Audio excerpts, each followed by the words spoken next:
अस्सलाम वालेकुम students, welcome back to another lecture. आज के लेक्चर में हम चैप्टर नंबर 3 वेक्टर्स को डिस्कस करेंगे। तो एक्सरसाइज शुरू करने से पहले हम थोड़ा सा समझ लेंगे कि वेक्टर्स क्या होते हैं, उसमें कौन सी क्वांटिटीज़ होती हैं, वेक्टर को रिप्रेजेंट कैसे किया जाता है और उसको फाइंड करने के मेथड कौन कौन से हैं। तो फिर उसके बाद हम एक्सरसाइज को सिम्प्लीफाई करेंगे।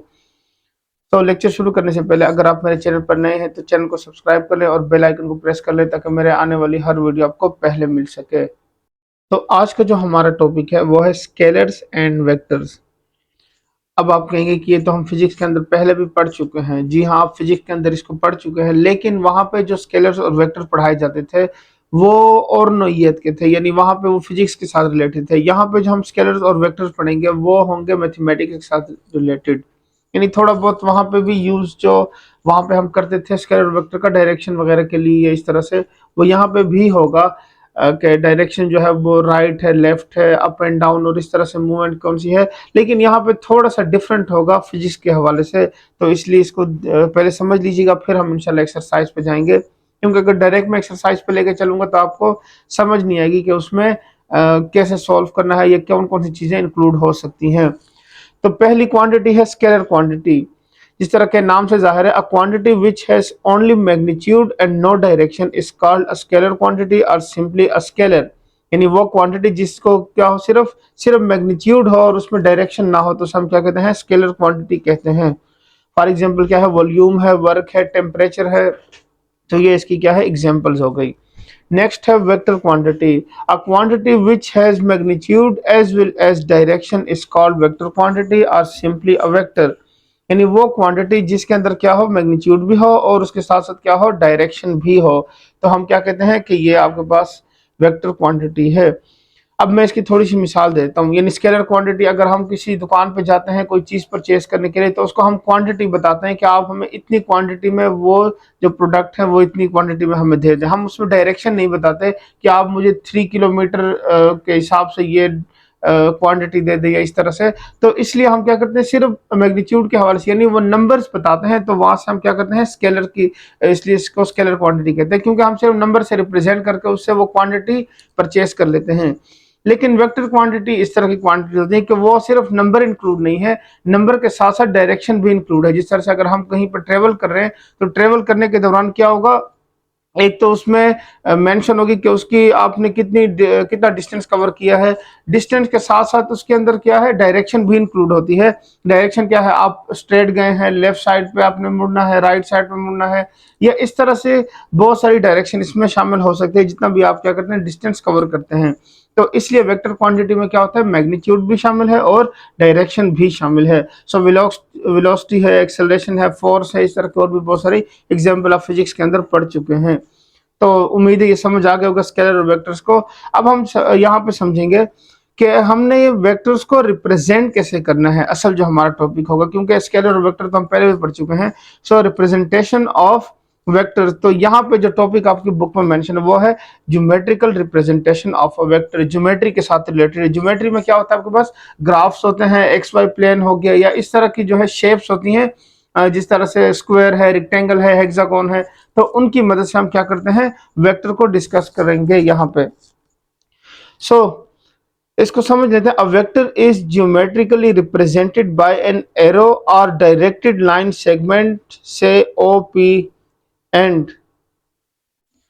ये कह रहे हैं कि जो ज्योमेट्रिकल रिप्रेजेंटेशन है वो क्या करते हैं कि कोई भी वेक्टर लिखा हुआ है तो वेक्टर के ऊपर हम क्या करते हैं, एक एरो डाल देते हैं जो हमें बताता है कि ये वेक्टर क्वांटिटी है। जिस तरह से ओरिजिन से लेकर पी पॉइंट तक कोई भी वेक्टर है तो उसके ऊपर क्या है, एक हमने एरो डाल दी जो कि रिप्रेजेंट कर रहा है कि ये क्या है, वेक्टर है। Where the arrow indicates the direction of the vector, जो एरो होता है वो हमें डायरेक्शन इंडिकेट करता है कि वो पॉजिटिव है या नेगेटिव है। इस तरह से हम इसको देखेंगे of the vector. And the length of arrow specify, यानी लेंथ ऑफ एरो क्या है, स्पेसिफाई करते हैं कि उसमें उसकी लेंथ कितनी होगी, छोटी है, बड़ी है, या किस तरह से है। तो वो हम एग्जांपल्स में उसको देखते हैं। On appropriate scale the magnitude of vector, तो मैग्नीट्यूड यानी वेक्टर की जो मैग्नीट्यूड है, यानी 3 किलोमीटर है या 4 किलोमीटर, जो ये क्वांटिटी है 3, 4, 5, 7, 9, जितनी भी क्वांटिटी है उसके अंदर, वो क्या है, इसका मैग्नीट्यूड ऑफ वेक्टर होगा। तो इसके साथ क्या करते हैं, हम इसको रिलेट करते हैं। तो वेक्टर के अंदर दो चीजें इंपॉर्टेंट होती हैं, और वो कैसे इंपॉर्टेंट है, एक वो पॉइंट जहां से वेक्टर शुरू होता है और एक वो पॉइंट जिस डायरेक्शन में वो मूव कर रहा है। तो वो जो एंड पॉइंट्स होते हैं, दोनों एंड पॉइंट, उनको उनके नाम से पहचाना जाता है। जहां से वेक्टर शुरू हो रहा है उसको हम टेल कहते हैं, और जिस तरफ से एरो लिखा होता है, यानी एरो के जो सिंबल होता है, उसको हम क्या कहते हैं, उसको हेड कहते हैं। तो यहाँ पे भी हम उसी से ही समझेंगे। The tail origin of the arrow is called its origin और इनिशियल पॉइंट। ये याद रखना है, इनिशियल पॉइंट को, यानी जिस पॉइंट से हमने शुरू करना है वेक्टर को, तो वो पॉइंट जो होगा उसको इनिशियल पॉइंट या हम ओरिजिन पॉइंट कहेंगे। एंड द हेड यानी टिप जो होगी उसकी पी, यानी पॉइंट पी है, so is called the terminal point और टर्मिनस। तो उसको हम क्या कहेंगे, टर्मिनल पॉइंट कहेंगे, टर्मिनल पॉइंट। अब थोड़ा सा ये समझ लें कि यहाँ पे जो ओरिजिन यानी इनिशियल पॉइंट और टर्मिनल पॉइंट का जिक्र हुआ है, तो ये बेसिकली है क्या। जिस तरह से 9th क्लास में हमने हेड टू टेल रूल पढ़ा था कि अगर आपके पास 2 या 3 वेक्टर्स हैं और आप उनकी रिजल्टेंट वेक्टर की वैल्यू को फाइंड कर रहे हैं, तो हम क्या कर देते हैं, वहां पे एक वेक्टर की हेड के ऊपर दूसरे वेक्टर की टेल रख देते थे, फिर वो आगे उस तरह से कंटिन्यू हो जाता, और उन दोनों का जब रिजल्टेंट होता था, यानी जो वेक्टर की एंड पॉइंट्स होती थी, उसको हम क्या कहते हैं, रिजल्टेंट वेक्टर कहते थे। तो यहाँ पे भी हमने जो मेथड्स पढ़ना है, तो वो मेथड भी पढ़ना है, और उसके साथ साथ हम देखेंगे कि और कौन से मेथड यहाँ पे मेंशन है। अब बात आती है बारीक के वेक्टर्स को रिप्रेजेंट कैसे करेंगे। तो वेक्टर को रिप्रेजेंट करने के 2-3 मेथड हैं।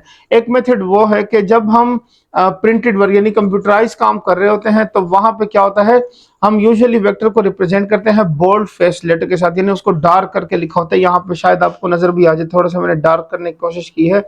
सो कंप्यूटराइज फॉर्म में तो इस तरह से आ जाता है, लेकिन जब हम हैंड रिटन काम करते हैं, यानी अपने हाथों से लिखते हैं उसको, तो उसमें बोल्ड करना और उसको थोड़ा सा समझाना मुश्किल होता है। तो इसलिए हम उसको रिप्रेजेंट करते हैं, ए वेक्टर है, बी वेक्टर है, कोई भी वेक्टर, उसके ऊपर हम एरो डाल देते हैं जो रिप्रेजेंट करते हैं कि हम यहाँ पे वेक्टर क्वांटिटी को डिस्कस कर रहे हैं। और इसके अलावा एक और नोटेशन है कि हम वेक्टर लिखते हैं और उसके नीचे जो है वो सिर्फ लाइन लगा देते हैं, तो वो भी रिप्रेजेंट करते हैं किस चीज को, वेक्टर को। तो अब हम थोड़ा सा इसको समझ लेते हैं। जिस तरह से मैंने ऊपर जिक्र किया था कि एक वेक्टर है जो ओ पी की फॉर्म में है, ठीक है ना। ओ जो है इसका इनिशियल पॉइंट है, और पी जो है इसका क्या है, टर्मिनल पॉइंट है। तो यहां से जहां से शुरू हो रहा है, यानी ये है कि इसकी टेल है, और यहाँ जहां पे एरो लगा हुआ है, ये इसकी क्या है, हेड है। तो यहाँ पे मैं चले मेंशन कर देता हूँ, इसको हम क्या कहते हैं, टेल कहते हैं, और ये जो पॉइंट है इसको हम क्या कहते हैं, हेड कहते हैं। तो हेड टू तो हेड टू टेल रूल में भी हम यही करते थे कि ये अगर वेक्टर है तो इसकी हेड के ऊपर हम दूसरे वेक्टर की टेल रखते थे, तो उससे क्या करते, उस वेक्टर को कंटिन्यू करते थे। सो वो हम इसके मेथड पढ़ेंगे, तो वहां पे हम इसको डिटेल से समझेंगे। अब हम ये देखेंगे कि वेक्टर की प्रॉपर्टीज क्या है, या वेक्टर किस किस तरह के हो सकते हैं। तो चलिए जी उसको देख लेते हैं। सो नेक्स्ट टॉपिक है हमारा fundamentals of a vector. Number 1, magnitude of a vector. ये बहुत इंपॉर्टेंट है क्योंकि इसको हम बहुत ज्यादा इस्तेमाल करेंगे आगे चल के क्वेश्चंस के अंदर, तो इसको ध्यान से देखिएगा। मैग्नीट्यूड ऑफ वेक्टर होता क्या है, द मैग्नीट्यूड और modulus of a vector O A, और A is the length of the line segment representing the vector to the scale used. The magnitude of vector O A is represented by O A magnitude. ये side पे line लगाते हैं absolute वाली, या ए है, ये एक की फॉर्म में इस तरह से लिखा हुआ है, तो इस तरह से हम क्या करते हैं, सिंपल वेक्टर को रिप्रेजेंट करते हैं। अब इसको जरा समझ लें कि ये हमें क्या कहना चाह रहे हैं।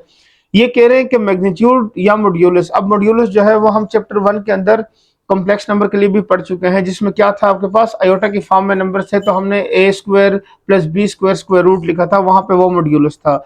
नेक्स्ट है इक्वल मैट्रिक्स। इक्वल मैट्रिक्स क्या होता है, टू वेक्टर्स और A and B are set to be equal. कोई भी दो वेक्टर्स हैं उसको हम इक्वल कहेंगे if they have same magnitude and direction regardless of the position of their initial point. यानी जहां से वेक्टर शुरू हो रहा है उस वेक्टर से लेकर आगे जब तक वो कंटिन्यू कर रहा है, अगर वो दोनों वेक्टर इक्वल डायरेक्शन हो उनकी, और उसके बाद मैग्नीट्यूड उसका इक्वल हो, बेसिक जो है मैग्नीट्यूड की बात होगी, क्योंकि अगर मैग्नीट्यूड इक्वल है तो उनकी डायरेक्शन जो है वो ऑब्वियसली है कि वो इक्वल ही होगी। तो शुरू क्या हो रहा है कि जिस पॉइंट से ए वेक्टर शुरू हो रहा है, बी वेक्टर जो है वो भी उसी पॉइंट से शुरू होना, यानी उसी डायरेक्शन में होना चाहिए। तो ये आपके पास क्या होगा, इक्वल वेक्टर होगा। तो इसलिए हम क्या कहेंगे, ए इज इक्वल टू बी लिखेंगे। अब यहाँ पे देख लें, तो मैंने यहाँ पे एग्जांपल लिखी कि एक 3a वेक्टर लिखा है, और दूसरा लिखा है 3b वेक्टर, ये वाला। सो 3a और 3b को हम क्या कहेंगे, इक्वल कहेंगे, क्योंकि इनकी देखें यहाँ पे मैग्नीट्यूड की वैल्यू भी एक जैसी है दोनों की, और उसके अलावा इनकी डायरेक्शन भी एक जैसी है, तो इसलिए हम क्या कहेंगे, इसको इक्वल वेक्टर्स कहेंगे। नेक्स्ट टॉपिक है हमारे पास negative of a vector. Negative vector क्या होता है? A vector having the same magnitude as another vector a but opposite in direction is called negative of a vector and it is denoted by minus a। ये कह रहे हैं कि आपके पास एक वेक्टर a है और वो दूसरा वेक्टर जो है उसका नेगेटिव वो बिल्कुल उसके ऑपोजिट डायरेक्शन में होगा, लेकिन दोनों की मैग्नीट्यूड सेम होगी। यानी अगर एक 3a है तो दूसरा क्या होगा, -3a होगा। तो इसलिए कह रहे हैं कि नेगेटिव वेक्टर क्या होता है कि जो a वेक्टर है उसके बिल्कुल ऑपोजिट डायरेक्शन में होता है, तो उसको हम क्या कहते हैं, नेगेटिव वेक्टर कहते हैं। नेक्स्ट टॉपिक है यूनिट वेक्टर का। अब वेक्टर हुज मैग्नीट्यूड इज 1, यानी एक वेक्टर है जिसका मैग्नीट्यूड क्या आता है, 1 आता है, तो उसको हम क्या कहते हैं, यूनिट वेक्टर कहते हैं। And it is used to represent the direction of vector, ये वेक्टर की डायरेक्शन को रिप्रेजेंट करता है। So a unit vector is denoted by letter with a head over it. तो ये कह रहे हैं कि यूनिट वेक्टर जो है वो हम इस तरह रिप्रेजेंट करते हैं कि कोई भी वेक्टर है उसके ऊपर हम क्या कर लेते हैं, हेड लगा देते हैं उसके हेड के ऊपर, सच दैट, जिस तरह से देख लें ये ए वेक्टर है, इसके ऊपर ये आपको हेड नजर आ रही है, इस तरफ बी वेक्टर है, वी वेक्टर है, या और हम कोई भी वेक्टर लिख लें तो वहां से हम उसके ऊपर हेड लगा देंगे तो वो रिप्रेजेंट करेगा कि वो क्या है, यूनिट वेक्टर है। अब इसमें मैंने इंपॉर्टेंट बातें कुछ लिखी थी तो वो आप भी देख लीजिएगा। Not any vector A can be written in the term of unit vector as, कह रहे कोई भी वेक्टर है उसको हम उसके यूनिट वेक्टर के टर्म्स में लिख सकते हैं। सो यूनिट वेक्टर को फाइंड कैसे करते हैं, A vector is equal to A magnitude multiply by a unit vector, so hence unit vector in the direction of a is obtained by, यानी अगर यूनिट वेक्टर फाइंड करना हो तो वो हो जाएगा a vector divided by a magnitude. तो यहां से आपके पास क्या हो जाएगा, यूनिट वेक्टर फाइंड हो जाएगा इस मेथड यानी इस फार्मूले की मदद से। अब जरा ये समझ लें, हर डिफिनीशन के अंदर मैग्नीट्यूड का जिक्र हो रहा है, तो ये मैग्नीट्यूड फाइंड कैसे करते हैं। मैंने चूंकि ऊपर पढ़ा तो दिया है, मैग्नीट्यूड के बारे में डिटेल आपको दे दी है, लेकिन उस तरह से समझाया नहीं है, क्योंकि थोड़ा सा मैंने हिंट दे दी थी आपको चैप्टर नंबर 1 का हवाला देके। तो सेम काम यहाँ पे भी करना है, वही सेम यहाँ पे भी होगा कि आपने क्या करना है, कोई वेक्टर गिवन है उसमें आपके पास क्या होंगे, एक्स वाई जेड के कंपोनेंट्स होंगे, उन कंपोनेंट्स का हम क्या करेंगे, स्क्वायर लेंगे और उनको ऐड कर देंगे स्क्वायर रूट की फॉर्म में, तो वो क्या होता है, मैग्नीट्यूड कहलाता है। सो फिलहाल मैं इसको जब आगे क्वेश्चन सॉल्व करूँ तो उनमें ही मैं डिटेल से समझाऊंगा। फिर आप ये समझ लें कि जो फर्स्ट चैप्टर के अंदर हम जिस तरह से मॉड्यूलस फाइंड करते थे उसी को ही यहाँ पे क्या कह रहे हैं, मैग्नीट्यूड कहते हैं। ठीक हो गया। तो नेक्स्ट टाइप है इसकी जीरो वेक्टर और नल वेक्टर। जीरो तो देखें अपने नाम से जाहिर है कि मतलब उसमें क्या होगा, अब वेक्टर विच है जीरो मैग्नीट्यूड, उसका मैग्नीट्यूड जीरो हो और एंड आर्बिट्रेरी डायरेक्शन, यानी कोई भी हम अपनी मर्जी से डायरेक्शन, क्योंकि उसमें वेक्टर तो है ही जीरो, उसमें डायरेक्शन है ही नहीं। सो इस कॉल्ड जीरो वेक्टर और null vector. Zero vector is denoted by simple zero लिखा होता है इस तरह से, या जीरो के ऊपर हम क्या करते हैं, इस तरह से एरो डाल देते हैं या उसको अंडरलाइन कर लेते हैं, तो इसको क्या कहते हैं, जीरो वेक्टर या नल वेक्टर कहते हैं। नेक्स्ट है पैरेलल वेक्टर। पैरेलल वेक्टर क्या होता है ये याद रखिएगा, क्योंकि ये वाला टॉपिक भी बहुत ज्यादा यूज होगा। अभी जो 3.1 हमने सॉल्व करनी है उसमें इसका इस्तेमाल बहुत ज्यादा है। सो ये देख लें, two vectors A and B are parallel if and only if A is equal to alpha multiply B where alpha is a scalar. ये कह रहे हैं कि दो वेक्टर जो हैं वो पैरेलल होंगे ए और बी, अगर उनमें ये कंडीशन प्रूफ हो जाए कि ए इक्वल हो यानी अल्फा मल्टीप्लाई बी। अल्फा क्या है, कोई स्केलर यानी 1 2 3 कोई भी नंबर होगा। अब इसको जरा देख लें और समझ लें। ये देखें मैंने एक ए वेक्टर लिखा है यहाँ पे और इसके साथ मैंने क्या कर दिया है, 2 को मल्टीप्लाई कर लिया है। सो ये देखें, ये अगर यहाँ तक था तो इसकी डायरेक्शन जो है वही रहेगी और ये सिर्फ डबल हो जाएगा यानी 2 टाइम हो जाएगा। सो यहाँ पे जगह कम थी इसलिए मैंने इसको थोड़ा सा ही बनाया है। नेक्स्ट जब हम क्वेश्चन सॉल्व करेंगे तो उसमें मैं आपको वो बताऊंगा कि देखें इसकी डायरेक्शन, उसको जो वैल्यू थी यहाँ तक थी और ये आगे इंक्रीज होकर यहाँ तक चला गया है, तो वो हम एक्सरसाइज में ही देखेंगे। इस तरह अगर नेगेटिव साइन से मल्टीप्लाई हुआ तो उसकी डायरेक्शन जो होगी वो ऑपोजिट साइन पे आ जाएगी। तो इसको हम क्या कहते हैं, पैरेलल वेक्टर्स कहते हैं। नेक्स्ट जो टॉपिक है हमारा वो है पोजीशन वेक्टर। पोजीशन वेक्टर ये समझ लें, क्योंकि अक्सर हम वेक्टर को रिप्रेजेंट करते हैं तो वेक्टर जो है वो बेसिकली रिप्रेजेंटेशन उसकी होती है एक्स वाई कोऑर्डिनेट सिस्टम के अंदर। तो हमारे पास जो सिस्टम है ज्योमेट्री के अंदर वो दो किस्म के हैं। एक है 2 डायमेंशनल सिस्टम और एक है 3 डायमेंशनल सिस्टम, जिसको हम 2D और 3D भी कहते हैं। सो 2 डायमेंशनल क्या होता है और 3 डायमेंशनल क्या होता है वो जरा देख लें और उसको समझ लें। तो ये देख लें, a vector which joins a given point P in the plane और space with the origin is called position vector. ये कह रहे हैं कि आपके पास एक प्लेन है या स्पेस है, दोनों में से कोई भी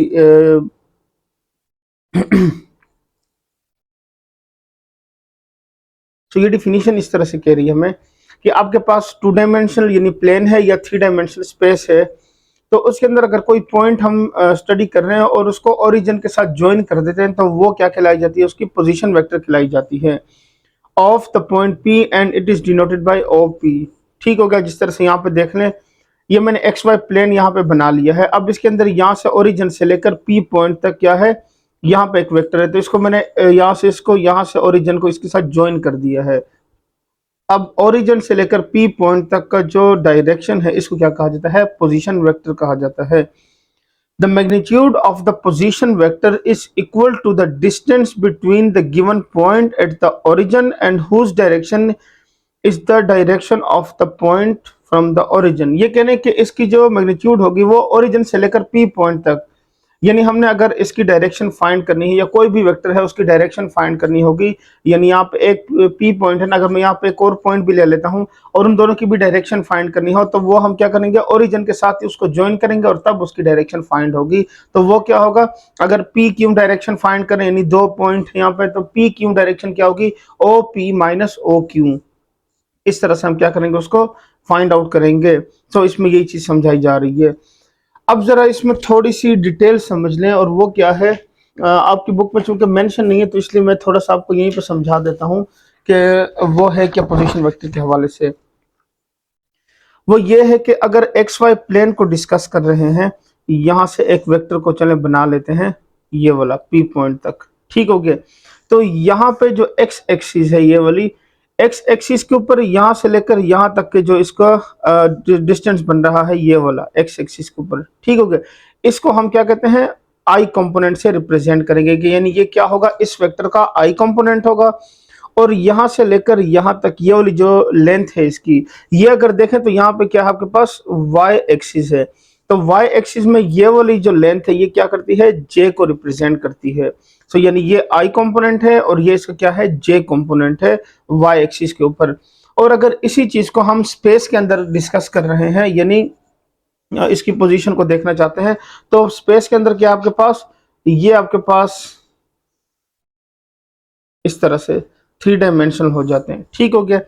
तो ये वाला जो, अगर फॉर एग्जाम्पल इसको हम X एक्सिस कह रहे हैं, ये वाला हो गया Y एक्सिस, और ये हम क्या करते हैं Z एक्सिस से रिप्रेजेंट कर रहे हैं, तो उसमें क्या होगा, X एक्सिस जो होगा वो I कंपोनेंट को रिप्रेजेंट करेगा, Y एक्सिस जो है वो J को रिप्रेजेंट करेगा, और Z एक्सिस जो है वो क्या करेगा, K को रिप्रेजेंट करेगा। तो इसमें 3 ही चीजें होंगी, X, Y और Z, और उसमें I, J और K होगा। अगर X एक्सिस और Y एक्सिस गिवन है, यानी प्लेन के अंदर कोई पोजीशन गिवन है या कोई वेक्टर गिवन है प्लेन के अंदर, तो वहां पे क्या होगा, आपके पास I कंपोनेंट और J कंपोनेंट होगा। और अगर स्पेस के अंदर गिवन है यानी 3 डायमेंशन में, तो वहां पे X, Y, Z होगा और उसमें I, J और K के कंपोनेंट्स होंगे। इसकी डिटेल जो है वो हम नेक्स्ट एक्सरसाइज 3.2 सिंप्लीफाई करेंगे, तो वहां पे इसको बहुत डिटेल से पढ़ेंगे, क्योंकि उसमें स्केलर प्रोडक्ट, वेक्टर प्रोडक्ट और इस तरह की चीजें आएंगी आगे, तो उसमें इसका क्या होगा, बहुत ज्यादा रोल होगा। फिलहाल आप समझ लें कि इसमें पोजीशन वेक्टर में और कौन कौन सी चीजें होती हैं। वैसे तो होना यही चाहिए था कि बुक में इंक्लूड की जाती, लेकिन वहां पे सिंपल पोजीशन को ही यानी ओरिजिन से लेकर P तक बस सिर्फ रिप्रेजेंटेशन की गई है, उसमें X और Y कंपोनेंट्स को नहीं डिस्कस किया गया। तो उम्मीद आपको यह समझ आ गई होगी।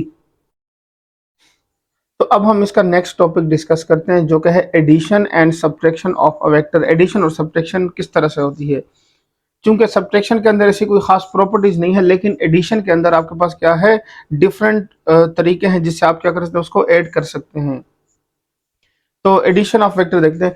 Any 2 vectors can be added by the following 2 laws. Then 2 law हैं जिसके जरिए से हम क्या करते हैं, उनको ऐड कर सकते हैं। तो number 1, head to tail rule और ट्रायंगुलर लॉ ऑफ एडिशन, यानी हेड टू टेल रूल हम पढ़ चुके हैं। अब हेड टू टेल रूल में होता क्या है कि अगर कोई भी दो वेक्टर हैं, एक ए वेक्टर है और एक बी वेक्टर है, तो ए वेक्टर की हेड के ऊपर दूसरे वेक्टर की टेल रख देंगे, तो वहां से जब हम उनको ज्वाइन करेंगे तो वो ट्रायंगल की शेप बन जाती है।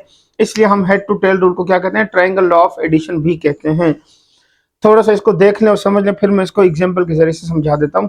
To add two vectors A and B, that is the combination, the combined या कॉम्बिनेशन तो इसकी डिफिनीशन देख लें। To add two vectors A and B, that is to combine them into one vector. We draw them in such a way that the head of the first vector coincides with the tail of the second vector। जिस तरह से मैंने पहले भी समझा दिया है, ये कह रहे हैं कि जब हम इसकी कॉम्बिनेशन करके, यानी दोनों वेक्टर कॉम्बिनेशन करके एक वेक्टर हासिल करते हैं, तो उसमें हम ये करते हैं कि एक वेक्टर की हेड जो है उसके ऊपर दूसरे वेक्टर की टेल रख देते हैं और उसको हम क्या कर लेते हैं, कंबाइन कर लेते हैं। The sum or resultant vector a plus b is obtained by joining the head of the first vector with the tail of the second vector। तो कह रहे हैं कि सम या रिजल्टेंट वेक्टर, अब रिजल्टेंट जो है वो आप पहले भी पढ़ चुके हैं, तो उम्मीद आपको याद आ रहा होगा कि दोनों वेक्टर का जो कंबाइन करके जो आंसर आता है वो क्या होता है, रिजल्टेंट वेक्टर होता है। तो अब हम यहाँ पे क्या करेंगे कि फर्स्ट वेक्टर की हेड के ऊपर दूसरे वेक्टर की टेल रख देंगे, तो वहां से जो वेक्टर हासिल होगा उसको हम क्या कहेंगे, रिजल्टेंट वेक्टर कहेंगे। तो ये जरा समझ ले, यहाँ पे मैंने एक ए वेक्टर बनाया है और दूसरा बी वेक्टर बनाया है। तो ये ए वेक्टर जहां पे खत्म हो रहा है, सेम उस पॉइंट से बी वेक्टर शुरू हो जाएगा। तो यहाँ पर जहां तक उसकी ये लाइन गिवन है वहां तक वो क्या हो जाएगा, ड्रा हो जाएगा। फिर हम क्या करेंगे, इस पॉइंट से यानी दोनों के एंड पॉइंट्स को ज्वाइन कर लेंगे, तो वो क्या होगा, ए प्लस बी यानी सम ऑफ वेक्टर, या इसको हम क्या कहेंगे, रिजल्टेंट वेक्टर भी कहेंगे। सो ये इसका क्या है, हेड टू टेल रूल, यानी फर्स्ट तरीका है उसको फाइंड करने का, एडिशन को फाइंड करने का। अब चलते हैं नेक्स्ट की तरफ। तो सेकंड है पैरेललोग्राम लॉ ऑफ एडिशन, यानी जिस तरह से हेड टू टेल रूल है, इस तरह पैरेललोग्राम है।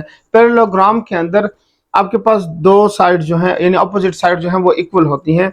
तो यहाँ पे देख लेते हैं, if the two adjacent side A B and A C of a parallelogram represent the vector A and B, यानी कोई भी दो एडजेसेंट, एक जैसी नहीं, यानी अपोजिट साइड्स हैं, इस तरह समझे कि एक ए है और दूसरा साइड क्या है, बी है। तो कह रहे हैं कि उन दो साइड्स के अंदर अगर हमारे पास क्या है, एक वेक्टर को हम ए से रिप्रेजेंट कर रहे हैं और दूसरे वेक्टर को बी से रिप्रेजेंट कर रहे हैं, तो उनके जो डायगोनल होंगे A D represent the vector sum of resultant. यानी यहाँ पे ये देख लें और समझ लें, ये ए बी वेक्टर है, ये ए सी वेक्टर है, इसको हमने ए से रिप्रेजेंट किया, इसको हमने बी से रिप्रेजेंट किया है।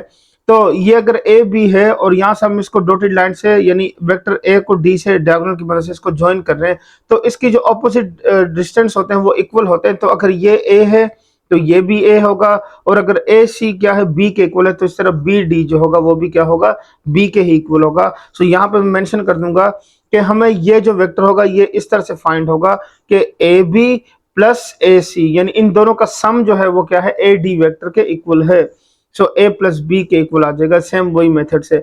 We call this way of adding the vector as the parallelogram law of addition. इसको हम क्या कहते हैं, पैरेललोग्राम लॉ ऑफ एडिशन कहते हैं। थोड़ी सी शेप जो है, चूंकि लाइंस को मैंने स्केल से ड्रा नहीं किया, तो उसमें कमी बेशी हो गई, तो आपको प्रॉपर नज़र नहीं आया होगा कि ये पैरेललोग्राम है। शेप उसकी थोड़ी सी अजीब सी बन गई, सो आप समझ लीजिएगा। असल मकसद क्या था, आपको समझाना था, तो इसलिए मैंने उसको यहाँ पे बना के समझा दिया। नेक्स्ट जो है वो है polygon law of addition of vectors. Polygon law of addition of vector, आपकी एक्सरसाइज में जो बहुत सारे क्वेश्चन है वो हेक्सागोन के दिए हुए, यानी बहुत सारे जिसकी साइड जो है वो ज्यादा होती है, 6 साइड्स होती है, उसको हेक्सागोन कहते हैं।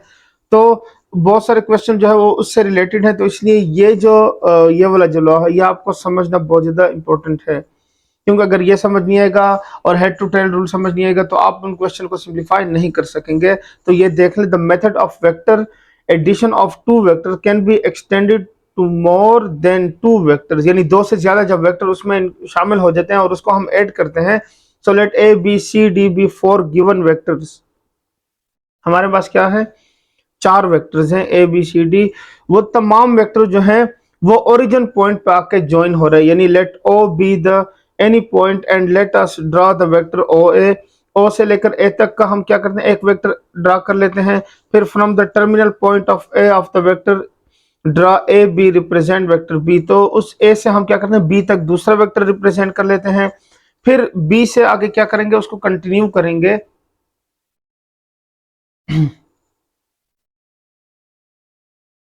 तो फिर हम क्या करेंगे, ए से उसको कंटिन्यू करेंगे टर्मिनल पॉइंट ऑफ बी, फिर draw B C to represent vector C, तो बी से लेकर सी तक हम उसको फिर कंटिन्यू करेंगे तो बी सी बन जाएगा from the terminal point C, जो टर्मिनल पॉइंट है उसका, फिर draw C D to represent vector D, join O D, O से डी को हम क्या कर लेंगे, ज्वाइन करेंगे, देन वी हैव, फिर हम क्या करेंगे, इसको इस तरह से लिखेंगे कि a plus B plus C plus D is equal to O A plus A B plus B C plus C D, ये तमाम वेक्टर क्या होंगे, ऐड करके आ जाएंगे।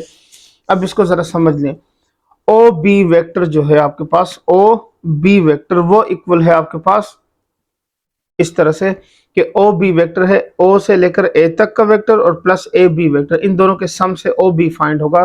तो यहां से हम क्या करेंगे, इस जो वैल्यू है इस वैल्यू को हम क्या करेंगे, ओ बी से रिप्रेजेंट कर लेंगे, बाकी वैल्यूज एज इट इज रहेंगी।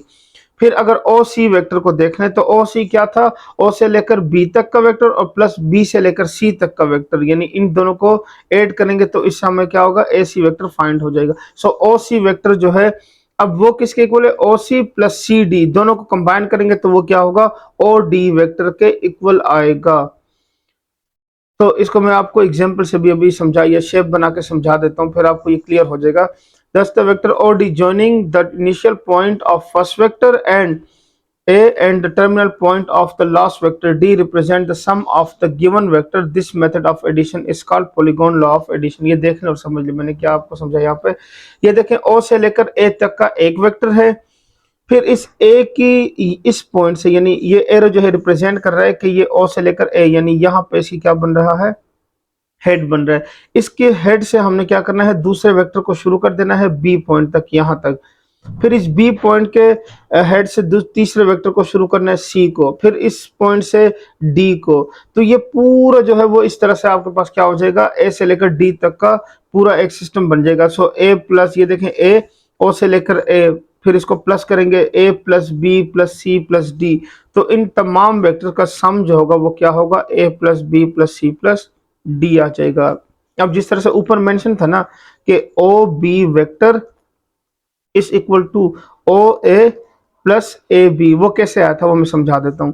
देखें, ओ से लेकर बी तक का हम ये वाली लाइन जो है इसको अगर फाइंड करते हैं तो इसमें क्या होगा, इसमें होगा ओरिजिन पॉइंट से लेकर ए तक का डिस्टेंस और इस ए से लेकर बी तक का डिस्टेंस, जब ये दोनों ऐड हो जाएंगे तो ओ बी क्या हो जाएगा आपके पास, ए प्लस बी आ जाएगा, जो कि यहाँ पे मेंशन है।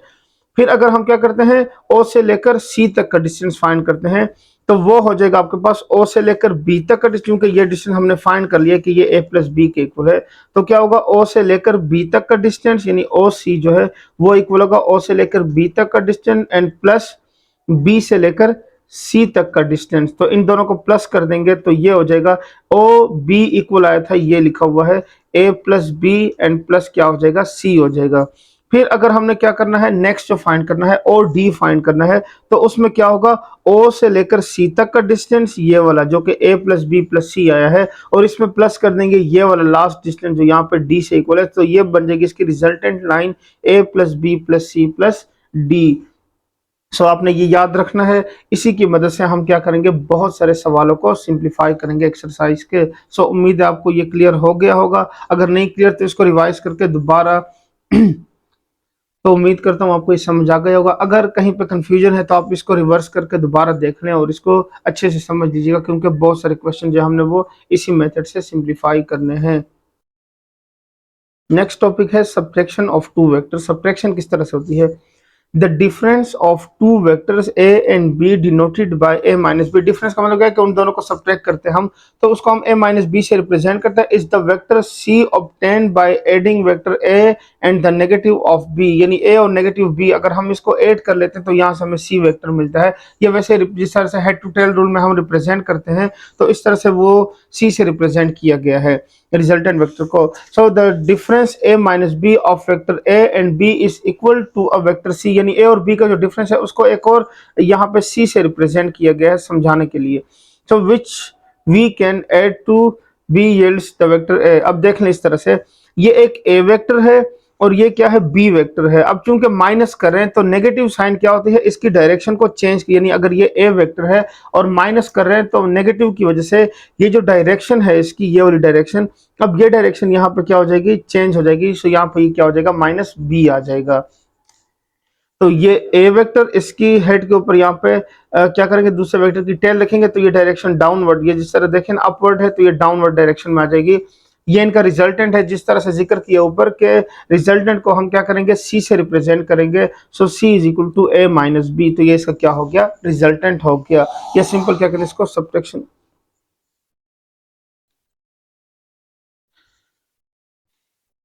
तो सी जो है ये इसकी क्या हो गया, रिजल्टेंट हो गया।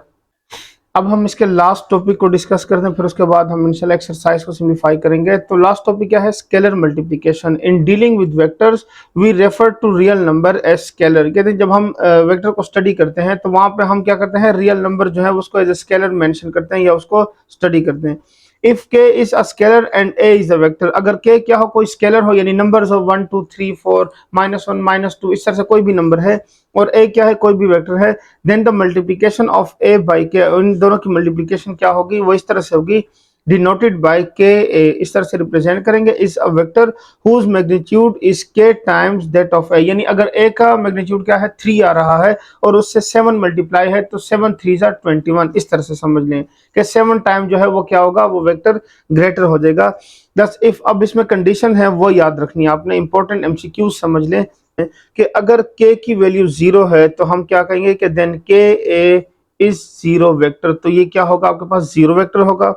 अगर k की वैल्यू ग्रेटर देन 0 है then a and k a are in the same direction, तो क्या होगा, a और k a जो है वो सेम डायरेक्शन में होंगे।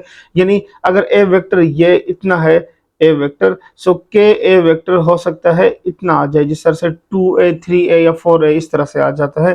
थर्ड कंडीशन क्या है कि अगर k की वैल्यू लेस देन 0 यानी नेगेटिव नंबर है, then a and K A are in the opposite direction, तो के ए और a जो ऑपोजिट डायरेक्शन में, यानी अगर यहाँ पे देख लें a की वैल्यू ये है, इस डायरेक्शन में है, तो अब इसका के ए जो होगा वो क्या हो जाएगा, वो इस डायरेक्शन में आ जाएगा। तो इसको हम एक्सरसाइज के अंदर डिटेल से समझेंगे। तो उम्मीद करता हूँ आपको इसकी सब तमाम डिफिनीशन जो है वो समझ आ गई होंगी। तो अब हम एक्सरसाइज शुरू करते हैं। एक्सरसाइज से पहले अगर आप डायरेक्ट एक्सरसाइज के क्वेश्चन देख रहे हैं तो मैं सजेस्ट यही करूंगा कि आप पहले, उससे पहले जो मैंने डिटेल बताई है वेक्टर्स के बारे में समझाइए, उसको एक दफ़ा स्टडी कर लें। उससे आपके पूरे चैप्टर की कॉन्सेप्ट जो है वो क्लियर हो जाएंगी, क्योंकि उसमें बहुत सारी चीज़ें हमने डिस्कस की हैं। तो वो एक दफ़ा देख लें, फिर उसके बाद एक्सरसाइज सॉल्व कर लें। और अगर आपके कॉन्सेप्ट क्लियर हैं तो फिर आप फिर डायरेक्ट एक्सरसाइज 3.1 से ही शुरू कर लीजिएगा। तो चलें जी, एक्सरसाइज का फर्स्ट क्वेश्चन शुरू करते हैं, जिसमें लिखा हुआ है कि A B C D E F is a regular hexagon. Hexagon वो शेप होती है जिसकी 6 साइड होती हैं। तो ये क्या, रेगुलर हेक्सागोन उसको उसको कहा जाता है कि जिसके ऑपोजिट साइड्स जो होते हैं वो इक्वल होते हैं। यानी अगर ए बी जो है वो किसी एक डायरेक्शन में है और दूसरा जो है वो सी डी या दूसरा कोई भी वेक्टर है जो उसी डायरेक्शन में ही है लेकिन उसके बिल्कुल ऑपोजिट साइड पे लिखा हुआ है, तो वो दोनों डायरेक्शन क्या होंगी, इक्वल होंगी। हाँ, डायरेक्शन का फर्क हो सकता है, डायरेक्शन की वजह से उनकी जो वैल्यूज होंगी वो नेगेटिव आ सकती है, बस इतना सा होगा, बाकी वो होंगे इक्वल ही। रेगुलर हेक्सागोन उसे कहा जाता है। So A B is equal to A, यानी ए बी वेक्टर जो है वो ए के इक्वल है, बी सी जो है वो बी के इक्वल है और सी डी जो है वो सी के इक्वल है। State the following vector a scalar multiple of A B and C. यानी ए बी सी की फॉर्म में आपने क्या करना है, उन कंडीशन को जो कि आपसे कहा गया फाइंड करने को, तो आपने वो फाइंड आउट करनी है। अब ये है बहुत ज्यादा इजी, बस आपने इस शेप को देखना है और इसी से ही इसकी वैल्यूज फाइंड आउट करनी है। सो क्वेश्चन नंबर 1, इसका फर्स्ट पार्ट जो गिवन है कि वो डी ई वेक्टर फाइंड करना है। देखें ए से लेकर बी तक का ये आपको क्या गिवन है, यहाँ से यहाँ तक का वेक्टर गिवन है, और इसके ऑपोजिट साइड पे देखें तो ये डी ई गिवन है। तो ये इसकी डायरेक्शन, इस एरो से आप समझ लें कि ये एरो इस तरह मूव कर रहा है, फिर ये इस तरह से मूव कर रहा है, फिर ये इस तरह से मूव कर रहा है। डी ई का मतलब क्या है कि वो जो है वो इस डायरेक्शन में मूव कर रहा है। अब ए की वैल्यू जो है वो इस डायरेक्शन में मूव कर रही है और डी ई जो है वो इसके ऑपोजिट डायरेक्शन में मूव कर रहा है। तो अब हम क्या लिखेंगे, सोल्यूशन में इसको मेंशन कर देंगे कि clearly we see in figure that DE is equal इन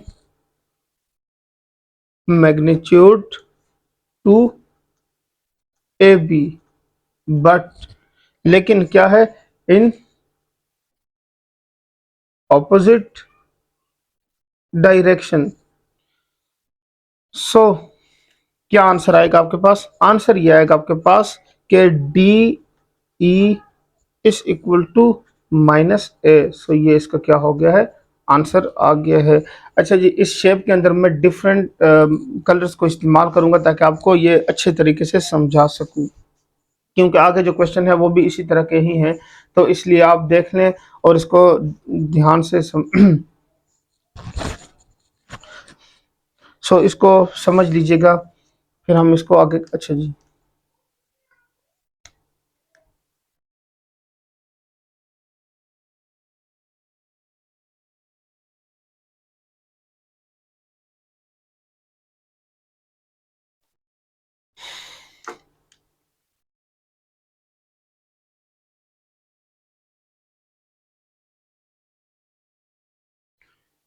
तो उम्मीद करता हूँ आपको डी ई समझ आ गया होगा।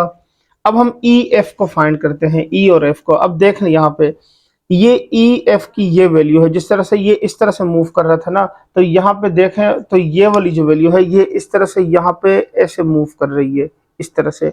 लेकिन अगर इसके ऑपोजिट साइड पे देखें तो यहाँ पे बी सी की वैल्यू आ रही है, जो कि क्या कर रही है, इस तरह से मूव कर रही है। अब ये दोनों इक्वल है क्योंकि रेगुलर हेक्सागोन है, तो ये ऑपोजिट साइड इक्वल है, लेकिन मैंने जिस तरह बताया कि डायरेक्शन का फर्क हो सकता है, सो डायरेक्शन की वजह से उसकी वैल्यू जो है वो डिफरेंट आएगी। तो यहाँ पे भी हम सेम वही कंडीशन लिखेंगे कि क्लियरली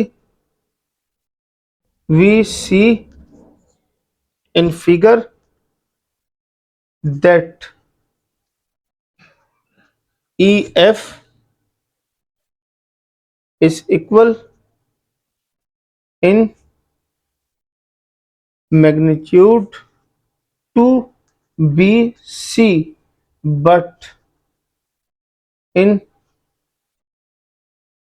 ऑपोजिट डायरेक्शन। सो तो हम क्या मेंशन कर देंगे कि ई एफ की जो वैल्यू है वो इक्वल है माइनस बी के। सो ये इसका क्या हो गया है, आंसर आ गया है। अब हम इसके थर्ड पार्ट को सिंप्लीफाई करते हैं, जो कि मेंशन है एफ ए। एफ ए को फाइंड करते हैं, तो एफ ए की डायरेक्शन जरा देख लें, फिर आपको समझ आ जाएगी।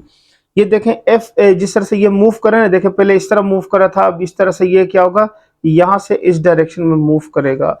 और इसके ऑपोजिट डायरेक्शन जो है यानी एफ ए है, तो इसके ऑपोजिट डायरेक्शन में क्या है, सी डी लिखा हुआ है, जो कि क्या कर रहा है, ऐसे मूव कर रहा है। तो देख रहे दोनों की इक्वल से साइड्स, लेकिन डायरेक्शन का फर्क है। तो अब हम यहाँ पे भी वही सेम लिख देंगे कि क्लियरली, सोल्यूशन में क्या लिखेंगे, clearly we see in figure that F A is equal in magnitude to C D, but in opposite direction. So F A is equal to minus C. So ये इसका क्या हो गया है, आंसर आ गया है। तो उम्मीद करता हूँ ये आपको समझ आ गया होगा। अब जो बाकी वैल्यूज हैं उनके लिए ना कुछ कंडीशन भी गिवन है, इसी क्वेश्चन के आगे एक कंडीशन लिखी हुई है, जो कि मैं अभी लिख देता हूँ और फिर आपको वो समझाता हूँ। तो अब हम इसके क्वेश्चन नंबर पार्ट 4 को तो अब हम क्वेश्चन 1 के फोर्थ पार्ट को समझ लेते हैं, जिसके लिए हिंट भी गिवन है। और वो हिंट क्या है, यानी ए डी फाइंड करना और हिंट फाइंड देख लें कि in a regular hexagon main diagonal A D is double the side B C. ये कह रहे हैं कि अगर ये जो डायगोनल है, यानी यहाँ पे मैं आपको ड्रा कर देता हूँ, ये डायगोनल है ए और डी, यहाँ से ये ए डी डायगोनल है। ये कह रहे हैं कि जो मेन डायगोनल है ये बी सी, ये वाली लेंथ जो है, यहां से मैं इसको भी ड्रा कर देता हूँ, ये लेंथ, ठीक है। कह रहे हैं कि ए डी की लेंथ जो है वो इससे डबल है और इसके पैरेलल भी है। तो मुझे नजर आ रहा है कि इसके पैरेलल है लेकिन इससे 2 टाइम ग्रेटर है, यानी अगर यहाँ पे इसकी वैल्यू क्या है आपके पास, यहाँ पे इसकी वैल्यू बी है, तो ये इसका डबल होकर 2 मल्टीप्लाई बाय बी हो जाएगी, ठीक हो गया। ये वाली जो वैल्यू थी ये यहाँ पे ए थी और ये वाली वैल्यू क्या थी, सी थी, जो कि गिवन थी हमें। अब हम क्या लिखेंगे, इसको सॉल्व करके सोल्यूशन हम मेंशन कर देंगे कि by head to tail rule. Head to tail rule को मैंने जिक्र क्यों किया है, ये देखें, ये आपके पास एक वेक्टर है, इसकी हेड के ऊपर दूसरे वेक्टर की टेल रख दी, तो यहाँ से ये ए वेक्टर, फिर यहाँ से बी से लेकर सी तक दूसरा वेक्टर, सो ये ए और ये प्लस बी, फिर इस वेक्टर से फिर आगे कंटिन्यू किया है इसको सी, तो मतलब ये यहाँ से ए डी जो है वो इस तरह घूम कर आया है यहाँ तक। लेकिन कंडीशन जो है वो इस तरह से गिवन थी, ये हिंट जो है कि ये जो मेन डायगोनल है वो इससे क्या है, वो इससे 2 टाइम ग्रेटर है। सो इससे head to tail rule we see that, हमने क्या देखा कि ए डी जो है वो इक्वल है, आपके पास वो इक्वल हो गया 2 मल्टीप्लाई बाय बी सी, ठीक हो गया। इसमें लिख लें हिंट, हिंट में ये चीज गिवन है। So A D is equal to 2 multiply by B C की वैल्यू क्या थी आपके पास, यहाँ पे सिंपल बी थी, तो यहां से इसका क्या हो गया है, ये आंसर आ गया है। सो उम्मीद आपको समझ आ गया, इसलिए मैंने डिफरेंट कलर से इसको रिप्रेजेंट किया ताकि आपको समझने में क्या हो, आसानी हो। अब हम क्या करते हैं, इसके लास्ट पार्ट को सिंप्लीफाई करते हैं, तो क्वेश्चन 1 जो है वो आपको क्या हो जाएगा, कंप्लीट हो जाएगा। उसमें भी आपको क्या है, इसी हिंट का ही सहारा लेना है, और वो है क्या, वो ये गिवन है पार्ट 5 में कि आप फाइंड करें बीई फाइंड करें। अब देखें बीई में दोबारा इसी में ही समझा देता हूं, ये देखें ए डी फाइंड करना, बी से लेकर यहां से लेकर यहां तक की जो डायरेक्शन है, यानी ये डायगोनल की डायरेक्शन, ये अगर हम देखें तो ये तो पैरेलल है, किसके पैरेलल है, ये पैरेलल है यहाँ पे एफ ए के, यानी एफ ए के पैरेलल है, लेकिन डायरेक्शन ऑपोजिट है, ठीक हो गया। इसका भी ख्याल रखिएगा कि इन दोनों की डायरेक्शन जो है वो क्या है, ऑपोजिट है अगर यहां से देखें तो, लेकिन इसकी वैल्यू जो है वो इसके पैरेलल नहीं लग रही, तो इसको हम अगर देखें यहाँ पे ये एक और के भी यहाँ पे पैरेलल आ रहा है, यानी वो क्या है, सी डी के। तो इन दोनों की डायरेक्शन, क्योंकि यहाँ पे लिखा होता है regular hexagon main diagonal is double the side, अब इसमें डबल तो करें लेकिन वो डायरेक्शन जो वो अपोजिट डायरेक्शन आ रही है, तो इसलिए हम इस साइड को नहीं लेंगे, बल्कि हम क्या करेंगे, इस साइड को कंसीडर करेंगे, ठीक हो गया। अब क्या होगा, देखें इसकी डायरेक्शन सेम उसी तरह की आ रही है, और यहाँ से देखें अगर ये हाफ है तो ये उसका डबल हो गया यहाँ से यहाँ तक, तो ये 1 और ये 1 मिला के ये 2 टाइम हो जाएगा, और उसके पैरेलल भी है। तो अब हम दोबारा यहाँ पे मेंशन कर देंगे कि by head to tail rule, क्या लिखेंगे यहाँ पे सोल्यूशन में, by head to tail rule we see that. देखें हेड टू टेल रूल का जिक्र क्यों हुआ है, यहाँ पे हमने यहाँ से लेकर ये वाली डायरेक्शन, तो देखें बी से लेकर सी तक आपने ट्रेवल किया, फिर सी से लेकर डी तक ट्रेवल किया, फिर डी से लेकर ई तक ट्रेवल किया, यानी ये इस तरह से ये वेक्टर घूमकर यहाँ तक आया है, और हम इसको डायरेक्ट शॉर्टेस्ट डिस्टेंस की मदद से, इस तरह से डायगोनल की मदद से फाइंड कर रहे हैं। तो उसके लिए आपको यहाँ पे स्टेटमेंट गिवन है जो कि हम यहाँ पे यूज करेंगे, कि वो क्या है कि B E is equal to 2 multiply by C D, जो कि ये वाली लेंथ है। So B E is equal to 2 multiply by C, so ये इसका क्या हो जाएगा, आंसर आ जाएगा। सो उम्मीद आपको समझ आ गई होगी। मैंने ये वाला आपको इसलिए कंसीडर करवाया था कि आपको समझ आ जाए, कि ये ना हो कि आपको कंफ्यूजन हो कि सर यहाँ पे ये वाली वैल्यू भी तो इसके पैरेलल थी, हाँ ऑपोजिट डायरेक्शन में थी लेकिन पैरेलल थी, तो आपने ये वाली डायरेक्शन यानी इसको क्यों यूज नहीं किया। तो मैंने इसलिए आपको दोनों डिटेल से समझा दी है। तो उम्मीद आपको ये क्वेश्चन जो है क्वेश्चन 1 क्लियर हो चुका होगा, क्योंकि इसमें जितने भी क्वेश्चन है वो ऑलमोस्ट सारे इसी से मिलते जुलते हैं, यानी इस तरह की डायरेक्शंस ही हैं और उसके अकॉर्डिंग हमने वैल्यूज फाइंड आउट करनी है। तो इसलिए अगर पहला क्वेश्चन समझ आ जाए तो बाकी में आपको क्या होगी, काफी आसानी होगी। चलें तो अब हम क्वेश्चन नंबर 2 सिंप्लीफाई करते हैं, जिसमें क्या है, given that vectors A and B as shown in figure draw the vector. ये देखें ए और बी में इस तरह से ना दो वेक्टर गिवन है हमें, ए और बी, जो कि मैंने यहाँ पे ड्रा भी कर दिए हैं क्योंकि आपको बुक में इस तरह से ड्रा करके गिवन है। सो ग्राफ पेपर का इस्तेमाल इसलिए किया आपको एक तो समझ आ जाए कि ग्राफ पेपर के ऊपर आपने ग्राफ पेपर का इस्तेमाल मैंने इसमें किया है, वो इसलिए कि एक तो रिप्रेजेंटेशन अच्छी हो जाए और दूसरी चीज जो क्या है कि आपको ग्राफ पेपर के ऊपर इसको यूज कैसे करना है वो भी आ जाए। अब हमने क्या करना है, इसको सिंप्लीफाई करना है। तो यहाँ पे लिखा हुआ है कि a प्लस टू बी, ये हमने फाइंड आउट करना है। तो इसको सोल्यूशन लिख रहे थे, सोल्यूशन। अब देखें ए वेक्टर गिवन है, बी के साथ 2 मल्टीप्लाई करना और सिंपल ऐड कर देना है। तो यही चीज हम लिखेंगे कि we have to multiply B by 2, 2 से मल्टीप्लाई कर देते हैं, and then add by head to tail rule to A, यानी हेड टू टेल रूल की मदद से ए के साथ हम इसको क्या करेंगे, ऐड कर देंगे।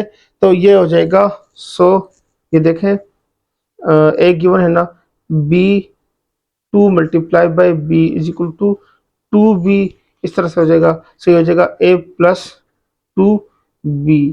ठीक हो गया। अब हम इसको क्या कर लेते हैं, ड्रा कर लेते हैं। सो यहाँ पे मैं समझा देता हूँ। ये देखें पहला वेक्टर जो होगा वो यहाँ पे a को हम यहाँ पे बनाएंगे। सो यहाँ से लेकर यहाँ तक ये आपके पास, चले देखें ये a वेक्टर हो गया। ठीक हो गया।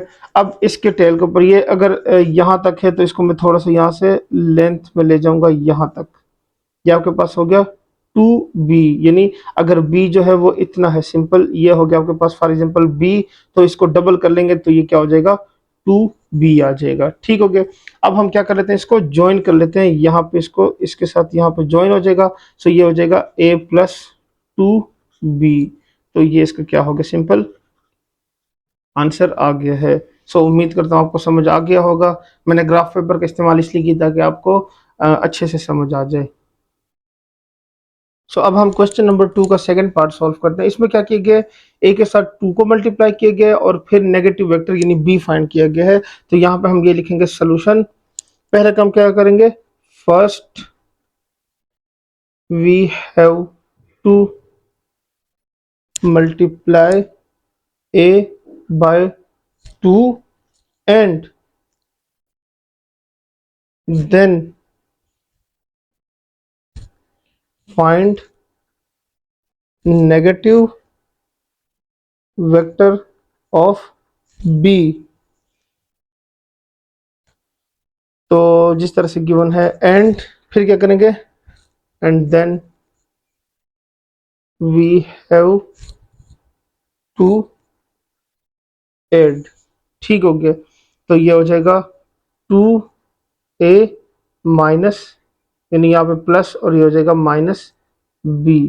इस तरह से आपके पास क्या होगा, इसका आंसर आ जाएगा। ठीक हो गया। इसमें देखें कुछ मल्टीप्लाई डिवाइड इससे खास तो कुछ हो नहीं रहा, बस सिर्फ जो हुआ है वही आपने मेंशन कर देना है। ठीक हो गया। सो मैंने सिर्फ मेंशन कर दिया कि इसमें a के साथ 2 मल्टीप्लाई हुआ है और b का नेगेटिव फाइंड किया गया और उनको फिर ऐड कर दिया गया। सो प्लस माइनस से क्या होगा, दोबारा माइनस ही आ जाएगा, यानी ये अगर दोबारा देखें तो ये इक्वल आ जाएगा आपके पास इस तरह से। यहाँ पे हो जाएगा 2a माइनस b। ठीक है ना, दोबारा इसी के इक्वल आता है। सो चूंकि हम हेड टू टेल रूल की हेल्प से इसको सॉल्व करें, तो इसलिए हम क्या कर रहे हैं, उसको ऐड करने के लिए पहले मेंशन करेंगे कि मैं इसको ऐड कर रहा हूं। अब मैं क्या करूंगा, अब मैं इनको ड्रा कर दूंगा। तो वो इस तरह से ड्रा होगा। देखें ए वेक्टर जो है वो इस तरह से गिवन है। अगर मैं यहाँ पे ड्रा कर दूं, ये ए वेक्टर है फॉर एग्जाम्पल ए।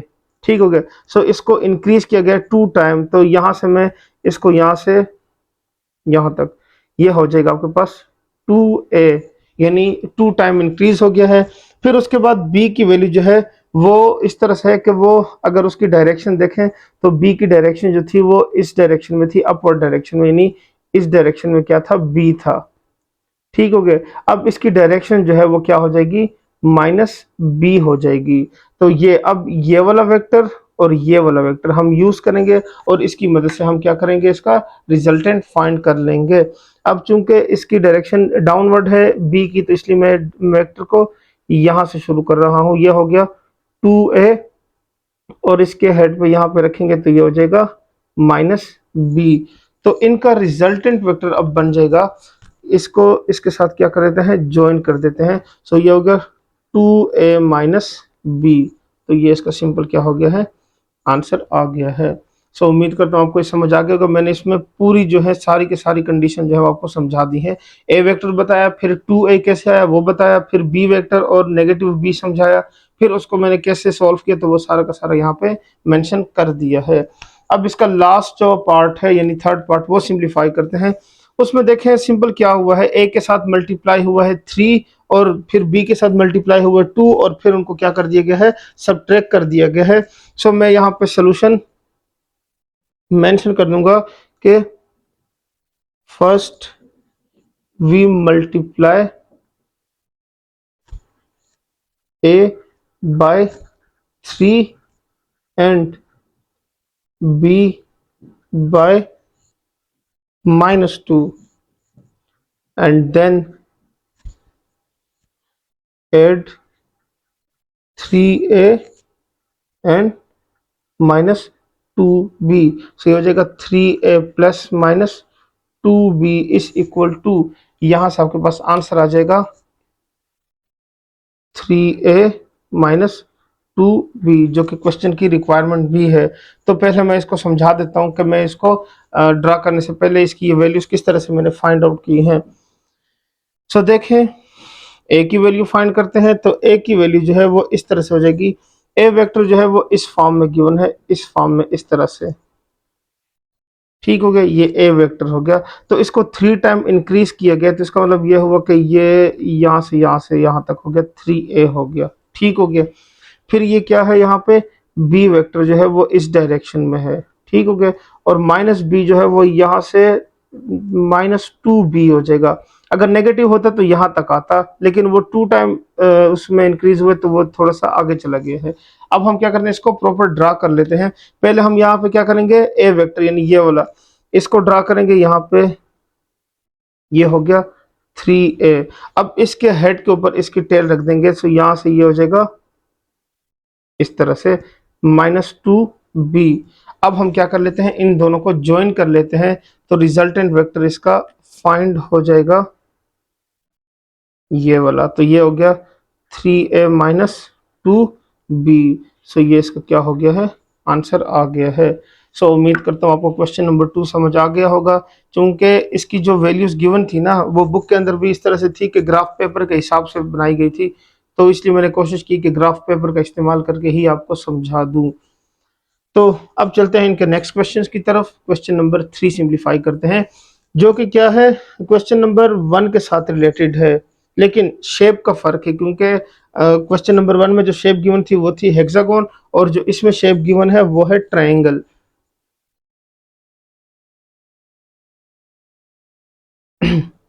चलें तो अब हम क्वेश्चन नंबर 3 को सिंप्लीफाई करते हैं, जिसमें गिवन क्या है।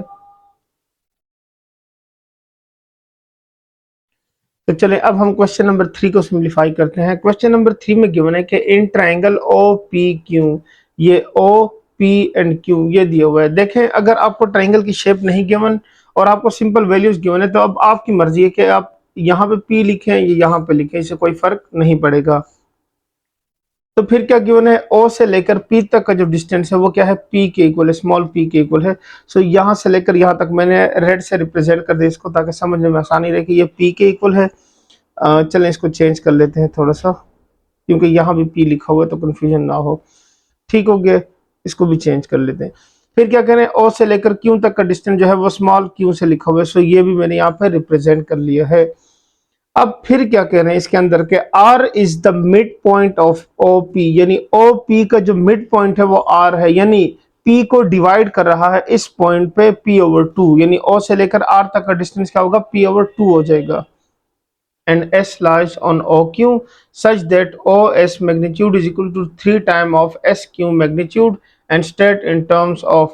अब देखें इसके अलावा एक और पॉइंट गिवन है एस, जो कि क्या कह रहे हैं कि ओ क्यू के ऊपर कहीं पे लाई कर रहा है, यानी एग्जैक्टली नहीं बताया गया, जिस तरह यहाँ पे दिया गया था ना कि आर एक मिड पॉइंट है, तो इसका मतलब कि वो ओ पी को डिवाइड कर रहा है टू से, यानी दो पीसेस में डिवाइड कर रहा है, सो पी ओवर टू ओ से लेकर आर तक का डिस्टेंस आ गया।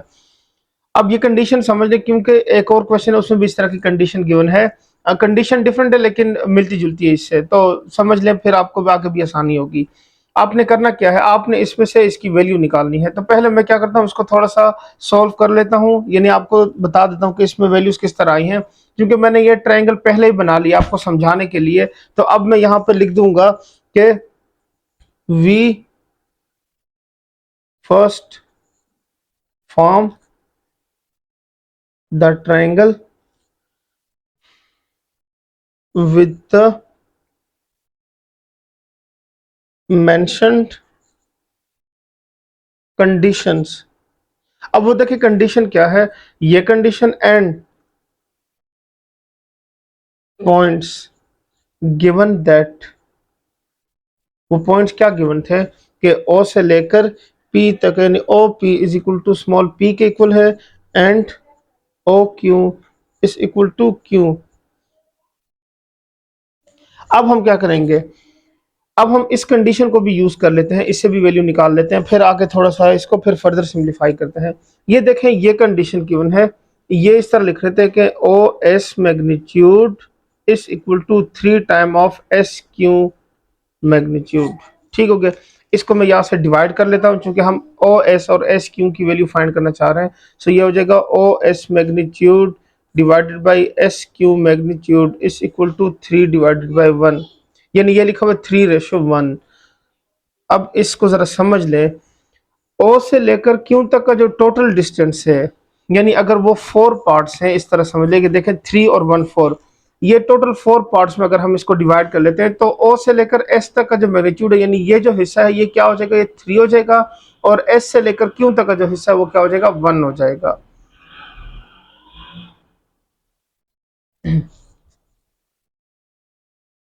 तो ओ से लेकर एस तक 3 आ गया, और ये क्या हो गया, एस क्यू से 1 आ गया, यानी अगर 4 पार्ट्स है तो उसमें से ये 3 और ये 1 हो गया। ठीक हो गया, ये इस तरह से कंडीशन बन रही है आपके पास। तो अब हम इसको फिर क्या करते हैं, फर्दर जो आगे क्वेश्चंस गिवन है, यानी इसके जो पार्ट्स गिवन है उसको सिंप्लीफाई करेंगे। तो उसके लिए हम क्या कर लेते हैं, आगे थोड़ा सा मेंशन कर देते हैं कि now find out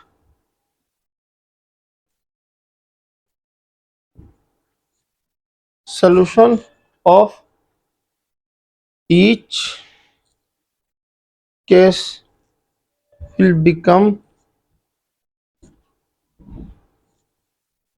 easy and clear। अब ये मैंने क्यों लिखा है, अब ये क्यों क्लियर हो जाएगा, क्योंकि यहां से अगर ट्रायंगल की समझ आ जाती है और तमाम वैल्यूज की समझ आ जाती है, फिर वैल्यूज को फाइंड करना बहुत ही ज्यादा इजी है। ठीक हो गया, सो उम्मीद करता हूँ आपको ट्रायंगल की समझ आ गई, क्योंकि ट्रायंगल अगर समझ आ गया तो क्वेश्चन बहुत इजी होने वाले हैं। तो इसलिए अगर ट्रायंगल समझ नहीं है तो दोबारा से इसको थोड़ा सा रिवर्स कर लें और फिर से देख लें और इसको ज़रा समझ लें, फिर उसके बाद आप इसके क्वेश्चन जो है सिम्प्लीफाई कर लें, ताकि आपके इसके ऊपर कॉन्सेप्ट क्लियर हो जाए। अब पहला इसका जो पार्ट है वो फाइंड करना है, जिसमें कहा गया है कि ओ आर फाइंड करें। अब देख लें ओ आर किसके इक्वल है। मैंने पहले बता दिया कि ओ पी जो डिस्टेंस था वो था पी के इक्वल, और ओ आर जो था उसको, यानी आर जो मिड पॉइंट था, तो पी जो है वो डिवाइड हो जाएगा 2 से। मिड पॉइंट का मतलब क्या होता है कि वो पूरी लेंथ को डिवाइड कर लेता है हाफ से। सो अब हम लिख लेंगे solution, we know that R is the mid point of O P, thus O R is equal to 1/2 OP.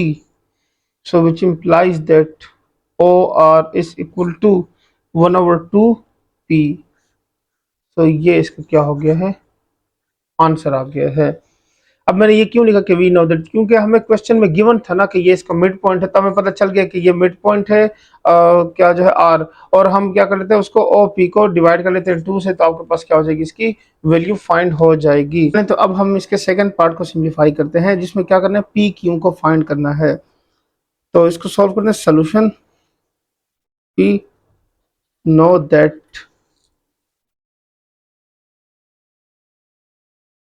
Bye head to tail rule, या पहले लिख रहे हैं by head to tail rule we know that. अब देख लें इसमें, समझ लें इसमें पी क्यू फाइंड करना है, तो यहीं से मैं समझाऊंगा। ये देखिए ये पी क्यू है, पूरी ये लाइन फाइंड करी, जो ब्लैक लाइन मैंने यहाँ पे लगाई हुई है, ये हमने फाइंड करनी है। सो ये कैसे फाइंड होगी, ये आपके पास होगी ओ से लेकर, यानी ओ से लेकर क्यू तक का डिस्टेंस, ओ से लेकर क्यू तक का डिस्टेंस, और ओ से लेकर पी तक का डिस्टेंस, इन दोनों की वजह से ये आएगा। लेकिन अब चूंकि अगर इसमें देखा जाए लाइन को, तो ये इस तरह से ट्रेवल कर रही है कि यहाँ से ओ से लेकर पी तक का डिस्टेंस और पी से लेकर क्यू तक का डिस्टेंस, यानी देखें ये इस तरह से ऐसे मूव कर रही है। ठीक हो गया, तो इसका मतलब यह है कि O P plus P Q is equal to O Q के इक्वल होगा। ठीक है ना, O P plus P Q is equal to O Q. पहले हम इसको इस तरह से लिख लेते हैं।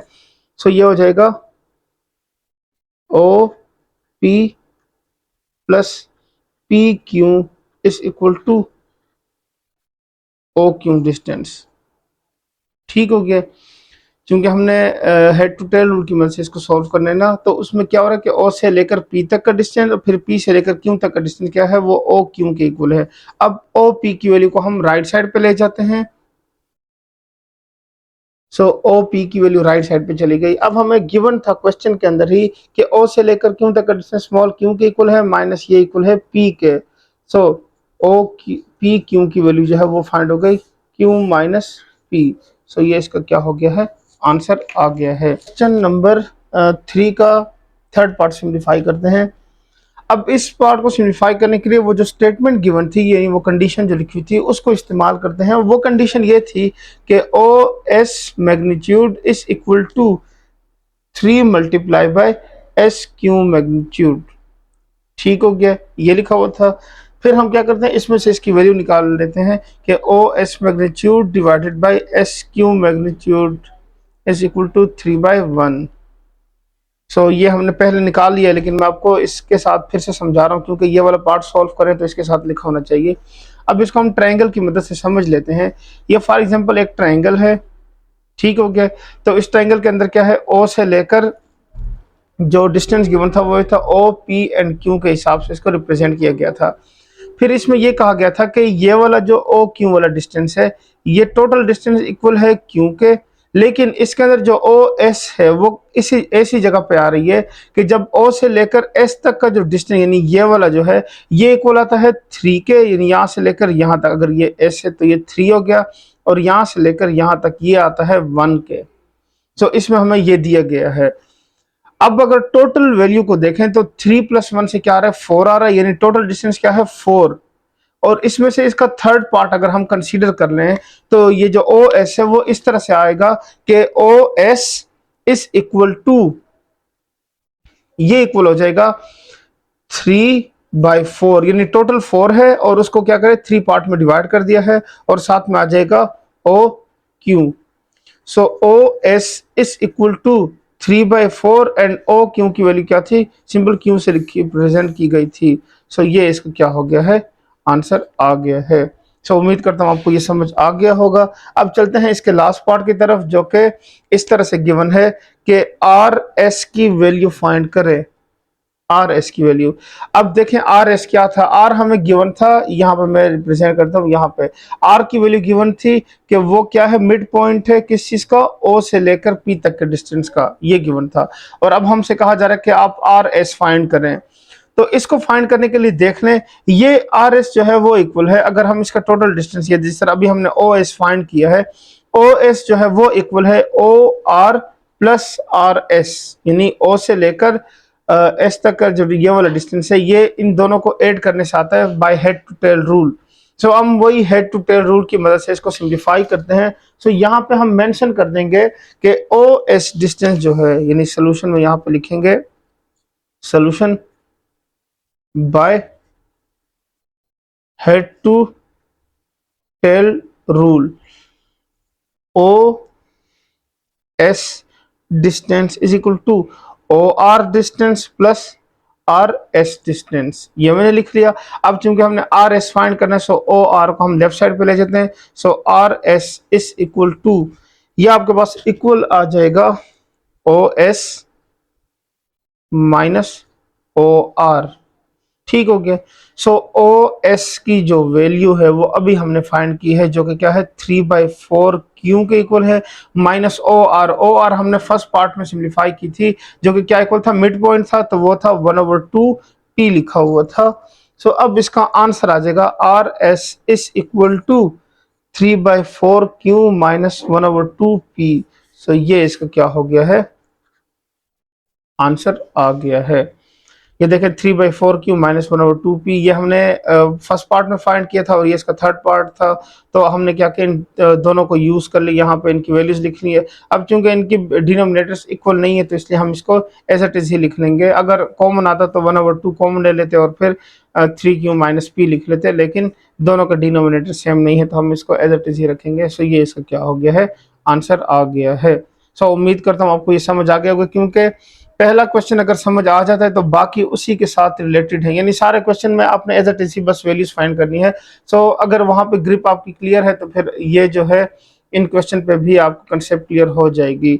अब चलते हैं नेक्स्ट क्वेश्चन की तरफ। तो अब हम क्वेश्चन नंबर 4 को सिंप्लीफाई करते हैं। क्वेश्चन नंबर 4 में लिखा हुआ है कि O A C B is a parallelogram. ये कह रहे हैं कि ओ ए सी बी एक पैरेललोग्राम है विद, उसमें जो साइड्स गिवन है वो ओ ए साइड जो है वो ए के इक्वल है and O B side is equal to B. ये दो साइड्स गिवन है और उनकी वैल्यूज मैग्नीट्यूड्स गिवन है।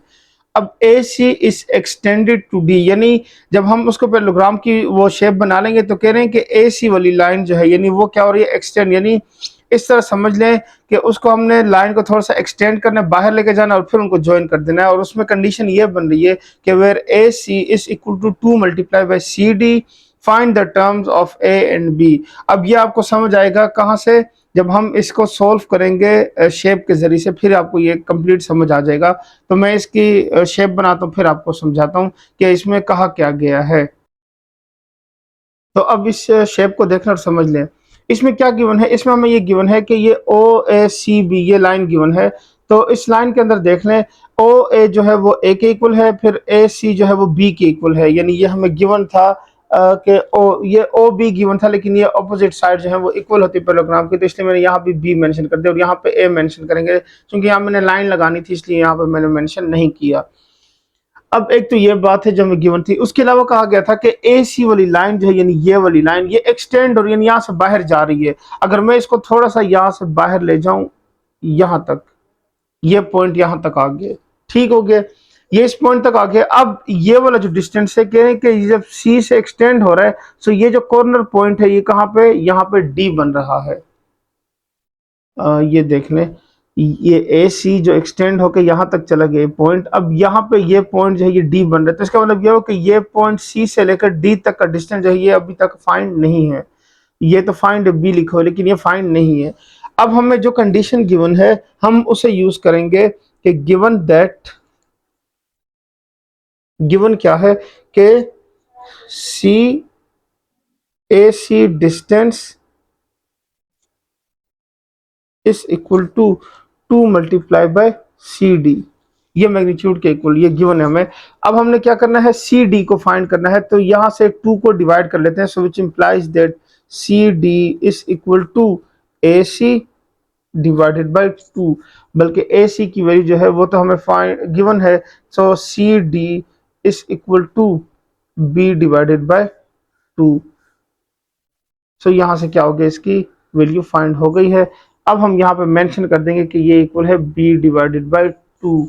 तो हमारे पास जितनी भी वैल्यूज फिलहाल जो यूज करने वाली हैं वो तमाम फाइंड हो चुकी हैं। अब हम क्वेश्चंस को, यानी जो आगे वैल्यू सॉल्व करने वाली हैं उसकी तरफ चलते हैं। जो फर्स्ट पार्ट है इसका, जिसमें लिखा हुआ है कि आपने ए डी फाइंड करना है, ए डी को फाइंड करना है। सो देख लें ए डी जो है वो बहुत ही ज्यादा इजी है। अब वो क्यों इजी है मैं बता देता हूँ। ये पूरी ए से लेकर डी तक की लेंथ फाइंड करनी है, तो ये तो आ रही है ए से लेकर सी तक का डिस्टेंस प्लस सी से लेकर डी तक का डिस्टेंस, यानी दोनों डिस्टेंस को ऐड करें तो ये कंप्लीट वैल्यू बन रही है। सो यहाँ पे मैं इसको सॉल्व कर लेता हूँ। Solution A C A D distance जो है वो इक्वल है A C distance plus C D distance के। सो ए सी की वैल्यू जो है वो बी है एंड प्लस यहाँ से फाइंड हुई थी बी ओवर टू। सो यहाँ पे इसका एलसीएम ले लेते हैं, two one jar two, two b plus b, ये आ गया। सो ये बी इसमें ऐड करेंगे तो यहाँ से हो जाएगा, ये हो जाएगा 3 divided by 2b। So A D distance जो है वो फाइंड हो गया 3 डिवाइडेड बाई 2b के। सो ये इसका आंसर आ गया। अब जो नेक्स्ट पार्ट है इसका, उसमें क्या कहा गया है, उसमें कहा गया है कि आप फाइंड करें ओ से लेकर डी तक का डिस्टेंस। देखें अभी हमने पहले फाइंड किया ए से लेकर डी तक का डिस्टेंस, अभी कहा जा रहा है कि आप फाइंड करें ओ से लेकर डी तक का डिस्टेंस। सो ये मैं इसी पे ही समझा देता हूं। ये देख लें, ये ओ है और ये डी है। अगर मैं इन दोनों को ज्वाइन कर देता हूं, इस तरह से ज्वाइन कर लेता हूं, ये लाइन चली जाएगी इसके साथ ज्वाइन हो जाएगी, ये ओ डी डिस्टेंस। अब देखें इसमें से जो शेप बन रही है वो मैं अलग से भी बना देता हूं आपको समझाने के लिए कि ओ डी के अंदर जो शेप बन रही है वो किस तरह की शेप बन रही है। वो इस तरह की शेप है कि यहाँ से यहाँ तक ये ओ से लेकर ए तक का डिस्टेंस, फिर ये सीधा यहाँ से यहाँ तक वैल्यू चली गई है डी तक के। ठीक है, इसके दरमियान में जो वैल्यू आ रही थी उसको मैं स्किप कर रहा हूँ। ये हो गई आपके पास ये वैल्यू, ठीक हो गया, ये ओ डी। तो अब हमने ये वाला डिस्टेंस जो है ये फाइंड आउट करना है। सो उम्मीदें समझ आ गई होगी। देखिए मैं स्किप क्यों कर रहा हूँ इसमें से वो सी वाला पॉइंट, क्योंकि अभी हमने ए डी की वैल्यू फाइंड कर ली है ना, ये रही आपके पास। तो हम इसको यूज कर लेंगे तो हमारे पास ये है कि 3/2 बी, ये वैल्यू आ गई। और यहाँ से ओ से ए तक का डिस्टेंस क्या है, सिंपल ए आ गया। तो हम क्यों ना इसको सिर्फ डायरेक्ट इन्हीं दोनों को यूज करके हम इसकी वैल्यू फाइंड कर लें। तो अब हम लिख लेंगे सोल्यूशन में कि O D distance is equal to O A plus A D, यानी ओ से लेकर ए तक का डिस्टेंस एंड प्लस देखे ना हेड टू टेल रूल की वजह से ओ से ए और ए से हो गया डी तक का, ये इस तरह से डिस्टेंस इसके ऐड करने से आ जाएगा। सो ये हो जाएगा A plus 3 divided by 2b। So O D distance is equal to A plus 3 divided by 2b। तो ये इसका क्या हो गया है, आंसर आ गया है। मैंने कोशिश की कि इस क्वेश्चन में ना जितने भी पार्ट्स हैं यानी उनके साथ अलग अलग शेप बना के आपको समझा दूं, क्योंकि पिछले क्वेश्चन में भी हमने कोशिश की है कुछ शेप सेपरेट करने की, लेकिन ज़्यादा मैं उसमें क्लियर नहीं कर सका शेप्स को अलग अलग करके, क्योंकि शेप्स को थोड़ा सा बनाना फिर वो कभी कभी जो लाइन्स आगे पीछे हो जाती हैं तो थोड़ा सा उसमें प्रॉब्लम हो जाती है। इसलिए मैं कोशिश कर रहा हूँ कि इस जो क्वेश्चन है इसमें शेप्स को अलग अलग ही डिज़ाइन कर लूँ ताकि आपको भी आसानी हो जाए समझने में। अब इसका नेक्स्ट पार्ट जो है वो फाइंड करते हैं, जिसमें कहा गया है कि आप बी से लेकर डी तक का डिस्टेंस फाइंड करें। तो वो देख लें कि वो क्या आ रहा है। यहाँ पे मैं इसी शेप से थोड़ा बता देता हूँ, फिर मैं आपको आगे चल के इसको अलग शेप से भी समझा देता हूँ। अब कहा जा रहा है कि आपने पहले देखें ए डी फाइंड किया, फिर ओ डी फाइंड किया। अब आप क्या करें, इस बी से लेकर डी तक के डिस्टेंस को फाइंड करें। तो ये अगर इस शेप को देखें तो ये शेप आपके पास कौन सी बन रही है, ये ज़रा देख लें और समझ लें। तो मैं आपको इसको इस शेप को अलग से, ये जो बी सी और डी की, इसको अलग से बना के और समझा देता हूँ नेक्स्ट पार्ट के साथ ही। ये लास्ट जो बी डी पार्ट है इसको मैंने यहाँ पे बना दिया है। बी से लेकर सी तक, क्योंकि बी सी जो था वो पैरेलल था ओ ए के, तो इसका मतलब कि ओ से ए तक हमें गिवन था ए के इक्वल। सो बी से लेकर सी तक भी वही ए आ जाएगा। फिर सी से लेकर डी तक हमने फाइंड किया था जो कि बी ओवर 2 के इक्वल था। अब हमने क्या करना, वही हेड टू टेल रूल की मदद से देखें B C plus C D, ये हमने लिख लेना है। तो solution B D is equal to B C distance plus C D distance. So B C की वैल्यू ए है plus b divided by 2। So B D जो है वो फाइंड हो गया a plus b divided by 2। So ये इसका क्या हो गया है, आंसर आ गया है। सो उम्मीद करता हूँ आपको समझ आ गया, क्योंकि मैंने यहाँ पे कोशिश की कि तमाम पार्ट्स जो हैं उनके अलग अलग डायग्राम बना के आपको समझा दूँ। ठीक हो गया। सो अब हम क्वेश्चन नंबर 5 को सिंप्लीफाई करते हैं। इसमें ट्रायंगल गिवन है O A B is a triangle. ये कह रहे हैं कि ओ ए बी जो है वो एक ट्रायंगल है जिसमें ओ से लेकर ए तक का डिस्टेंस जो है वो ए के इक्वल है, जो कि मैंने यहाँ पे ओ से लेकर ए तक का ए को लिख लिया है। ओ से लेकर बी तक का डिस्टेंस जो है वो बी के इक्वल है। अब कह रहे हैं कि m is the mid point of O A, यानी ओ से लेकर ए तक का जो डिस्टेंस है उसका मिड पॉइंट ये रहा। तो मतलब ये है कि ओ से ए तक का टोटल डिस्टेंस ए है और ओ से लेकर m तक का जो डिस्टेंस होगा वो क्या होगा, ओ ए डिवाइडेड बाई 2, यानी इस तरह से हम इसको लिखेंगे। फिर क्या करें, and g lies on M B, m से लेकर b तक कह रहे हैं एक लाइन ड्रा करें और उसके ऊपर कहीं पे g की वैल्यू आ रही है, यानी अगर हम इसको ड्रा कर दें ये हो गया, इसके ऊपर कहीं पे g की वैल्यू आ रही है, अब एग्जैक्टली पता नहीं है वो कहां पे है। तो उसके लिए कह रहे हैं कि सच दैट, एक कंडीशन गिवन है कि mg is equal to 1/2 gb। तो आपको याद होगा मैंने इससे पहले एक क्वेश्चन करवाया था जो कि मैंने कहा था कि आगे भी एक क्वेश्चन आएगा जो इसी से रिलेटेड है, क्वेश्चन नंबर 3 जैसा। तो हम सेम यहाँ पे भी वही कंडीशन यूज करेंगे। पहले मैं क्या कर लेता हूँ, इस कंडीशन को यूज कर लेता हूँ जो कि यहाँ पे गिवन है g b और mg की वैल्यू फाइंड करने के लिए solution. So given that mg is equal to 1/2 gb। So मुझे क्या चाहिए, m से लेकर g तक की वैल्यू चाहिए जहां पे भी आ रही है और g से लेकर b तक की वैल्यू चाहिए। सो मैं ये जो वैल्यू है gb की ये डिवाइड कर लूंगा। सो ये हो जाएगा mg डिवाइडेड बाय gb। सो ये इक्वल हो जाएगा 1/2 के, यानी m से लेकर g तक का अगर ये यहाँ पे हम लगा लें यहाँ पे g की वैल्यू, सो ये इसका एक हिस्सा हो गया, यहाँ पे 1 आ रहा है और g से लेकर b तक का ये इसके समझो 1 and 1 2 पार्ट्स है, यहाँ पे ये हो गया इसकी वैल्यू 2। ठीक हो गया। अब हमें वैल्यूज मिल गई हैं, m से लेकर g तक की वैल्यू मिल गई है, g से लेकर b तक की वैल्यू मिल गई है, फिर उसके बाद a और b भी फाइंड हो चुका है। अब हम जो आगे कंडीशंस है उनको फाइंड आउट करते हैं, यानी जो क्वेश्चंस गिवन है। तो उसका पहला क्वेश्चन जो है वो ये है कि आप फाइंड करें ओ एम को। तो ओ एम मैं वैसे ही बता चुका हूँ, फिर से देख लें। फर्स्ट चूंकि फाइंड करना है ओ से एम तक का डिस्टेंस, ये फाइंड आउट करना है हमने। सो ये बहुत ईजी है, इसको हम ये देख लेते हैं कि ओ ए यानी जो पूरा डिस्टेंस था वो क्या था, वो कह रहे हैं कि एम उसका मिड पॉइंट है। तो इसका मतलब ये हुआ कि O M is equal to O A divided by 2। Mid point का मतलब है कि उसको दो हिस्सों में डिवाइड कर रहा है। So O M is equal to A की वैल्यू क्या थी, ओ ए की simple A divided by 2। So बस यही हमने फाइंड करना था, ये इस आंसर हो गया। इसका फर्स्ट पार्ट हमने सिंप्लीफाई कर लिया है। अब नेक्स्ट जो पार्ट है उसमें m से लेकर b तक का डिस्टेंस, यानी m से लेकर b तक का ये पूरा डिस्टेंस फाइंड करना है। तो ये वाला जो डिस्टेंस है इसको जरा समझ लें, फिर इसको मैं अलग डायग्राम में भी आपको बना के समझा देता हूँ। ये देखें, ये आपके पास आएगा ओ बी, कंप्लीट डिस्टेंस जो है वो इक्वल होगा O M plus M B, यानी यहाँ से लेकर यहाँ तक का डिस्टेंस और यहाँ से लेकर यहाँ तक का डिस्टेंस। ये डिस्टेंस जो है वो ओ बी के इक्वल है। तो इसकी डायग्राम भी मैं अलग बना देता हूँ और फिर आपको दोबारा समझा भी देता हूँ कि ये कैसे आया है आपके पास। तो इसका सेकंड पार्ट जो है वो एम बी फाइंड करें, जिस तरह मैंने यहाँ पे डायग्राम आपको अलग से बना दी है। अब देखें ओ से लेकर बी तक का जो डिस्टेंस है वो इक्वल है O M and M B. So यहाँ पे सोल्यूशन क्या लिखेंगे, by head to tail rule.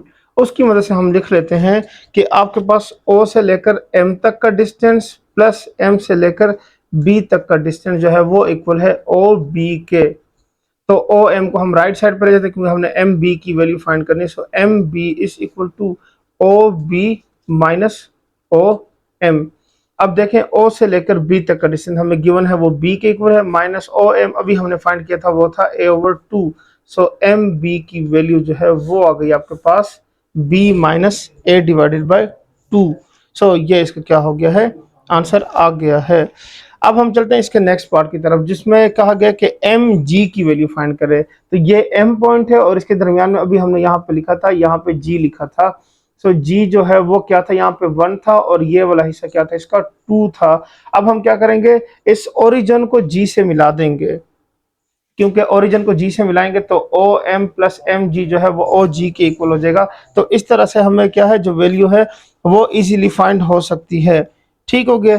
तो उम्मीद है आपने समझ लिया होगा हमने क्या करना है। ये वाला जो पॉइंट है इसको यहाँ से मैं डॉटेड लाइन से ड्रॉ करके इसको मैं मिलाऊंगा और फिर हम ये जो छोटा सा ट्राइंगल बन रहा है इसकी मदद से इसको फाइंड करेंगे। तो ये मैं अलग से शेप बना देता हूँ, फिर मैं आपको समझा देता हूँ कि कैसे फाइंड होगा। तो अब हम इसका थर्ड पार्ट फाइंड करते हैं। ये एम जी की वैल्यू फाइंड करनी है। तो एम जी देखें, मैंने वो ऊपर ज्वाइन करके बता दिया था कि ओ से लेकर जी तक का, लेकिन यहाँ पे चूंकि हमें इसकी जरूरत नहीं पड़ेगी फिलहाल, ऐसा लग रहा है, क्योंकि ये हम इससे डायरेक्ट भी फाइंड कर सकते हैं। सो इसमें होगा क्या, इसमें ये होगा कि ओ से लेकर जो कंडीशन गिवन थी ना, हमने उसी को ही इस्तेमाल करना है। वो कंडीशन ये थी, यहाँ पे मैं सोल्यूशन में भी लिख देता हूँ, कि एम जी की जो वैल्यू है वो इक्वल है, ये टोटल डिस्टेंस है एम से लेकर बी तक का, ये 3 है। उस 3 में से हमने ये छोटा सा हिस्सा लेना है, तो ये 1 के इक्वल है। सो इसका मतलब 1/3 और ये पूरा हो जाएगा एम बी डिस्टेंस। ठीक हो गया। ये हमने इससे पहले जो क्वेश्चन किया था उसमें भी हमने ये इस तरह से वैल्यू ही फाइंड की थी। उसमें क्या था कि आपके पास 3/4 और साथ में वो वैल्यू आ गई थी।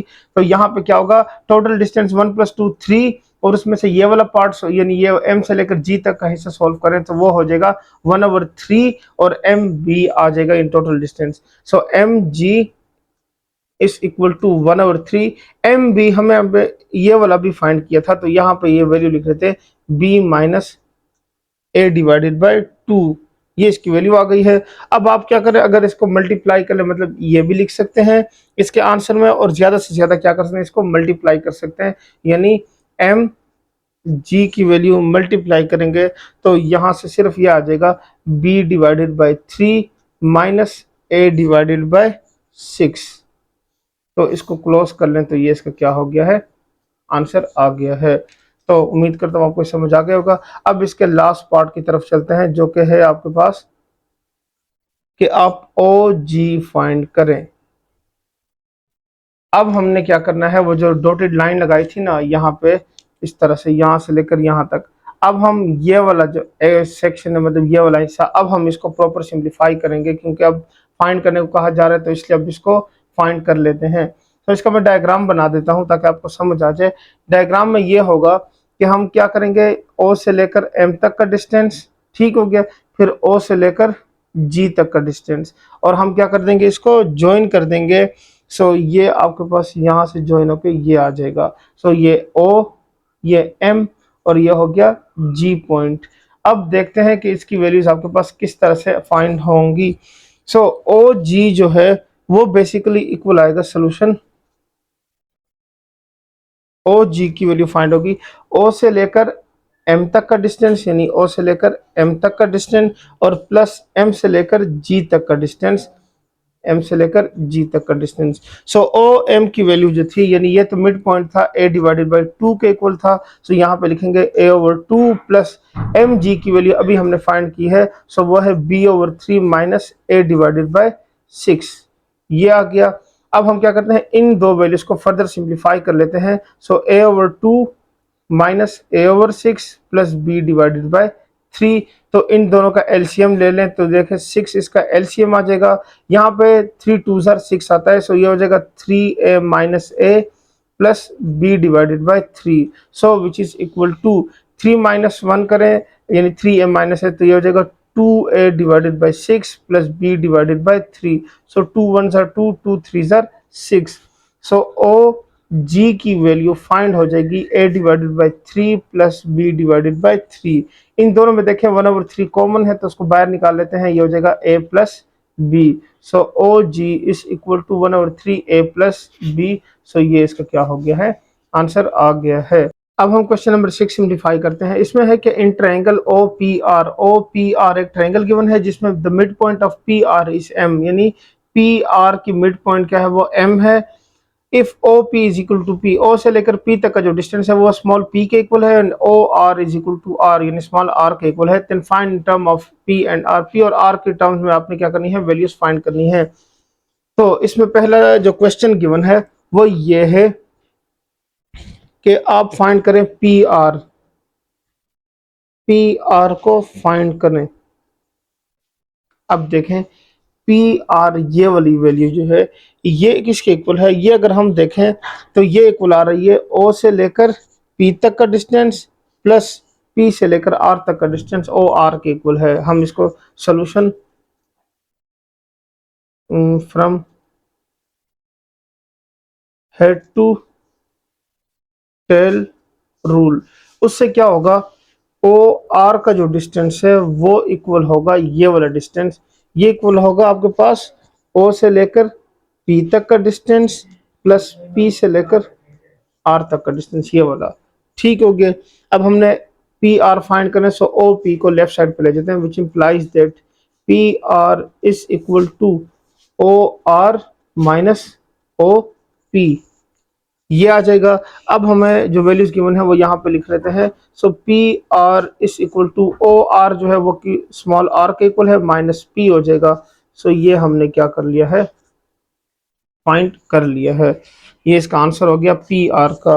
अब जो नेक्स्ट पार्ट का जो सेकंड पार्ट है इसका, उसमें लिखा हुआ है कि पी एम फाइंड करें। तो अब हम इसका सेकंड पार्ट सॉल्व करते हैं। पी एम फाइंड करना है, क्योंकि पी आर का जो एम पॉइंट था वो क्या था, मिड पॉइंट था। तो इसी की हेल्प से हम क्या करेंगे, इसको सिंप्लीफाई करेंगे। यहाँ पे मैं सोल्यूशन लिखूंगा कि गिवन दैट था since M is the mid point of P R, ये हमें गिवन था, तो इसी की हेल्प से हम इसको सॉल्व करेंगे। तो P M is equal to क्या आ जाएगा आपके पास, P R divided by two. So P M is equal to P, ये पी आर की वैल्यू अभी हमने फाइंड की थी, सो वो था R minus P divided by to.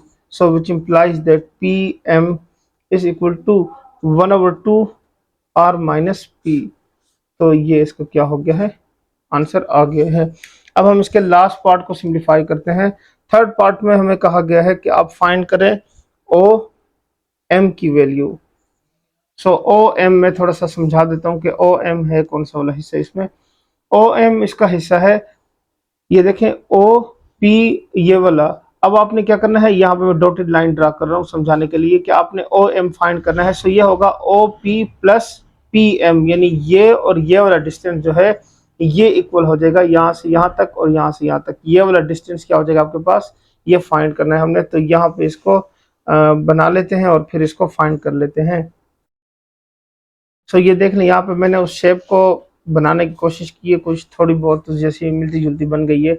अब हम इसको फाइंड करते हैं। तो ओ एम जो है ये वाली लाइन ये इक्वल है O P plus P M, इसके इक्वल है। तो सोल्यूशन में लिखेंगे बाय हेड टू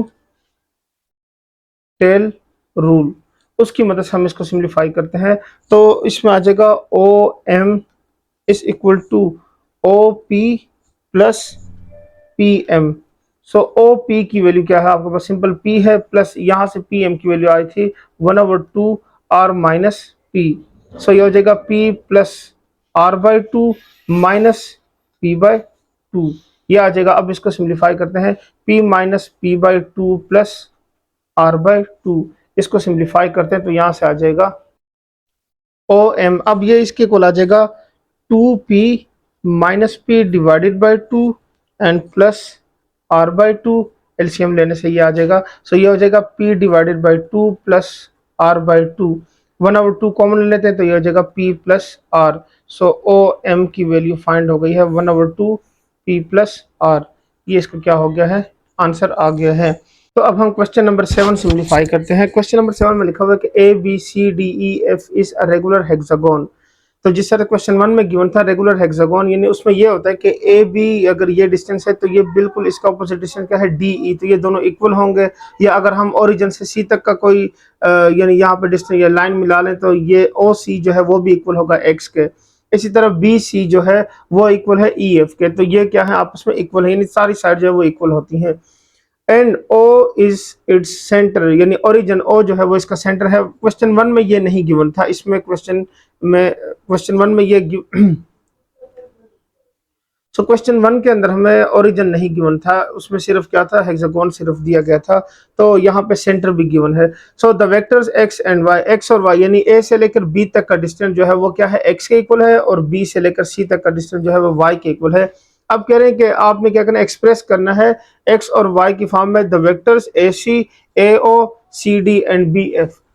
तो हम क्या करते हैं, इन वैल्यूज को फाइंड करेंगे, लेकिन पहले इसको समझ लें कि इसमें हमने क्या करना है, ए सी फाइंड करना है। पहला जो काम करना है सोल्यूशन वन में हमने ए सी फाइंड करना है। तो इससे इसको समझ लेते हैं कि इसको फाइंड कैसे करना है।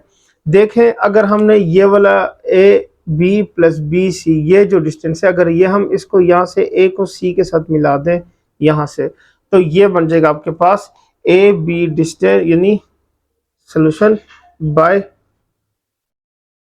Head to tail rule.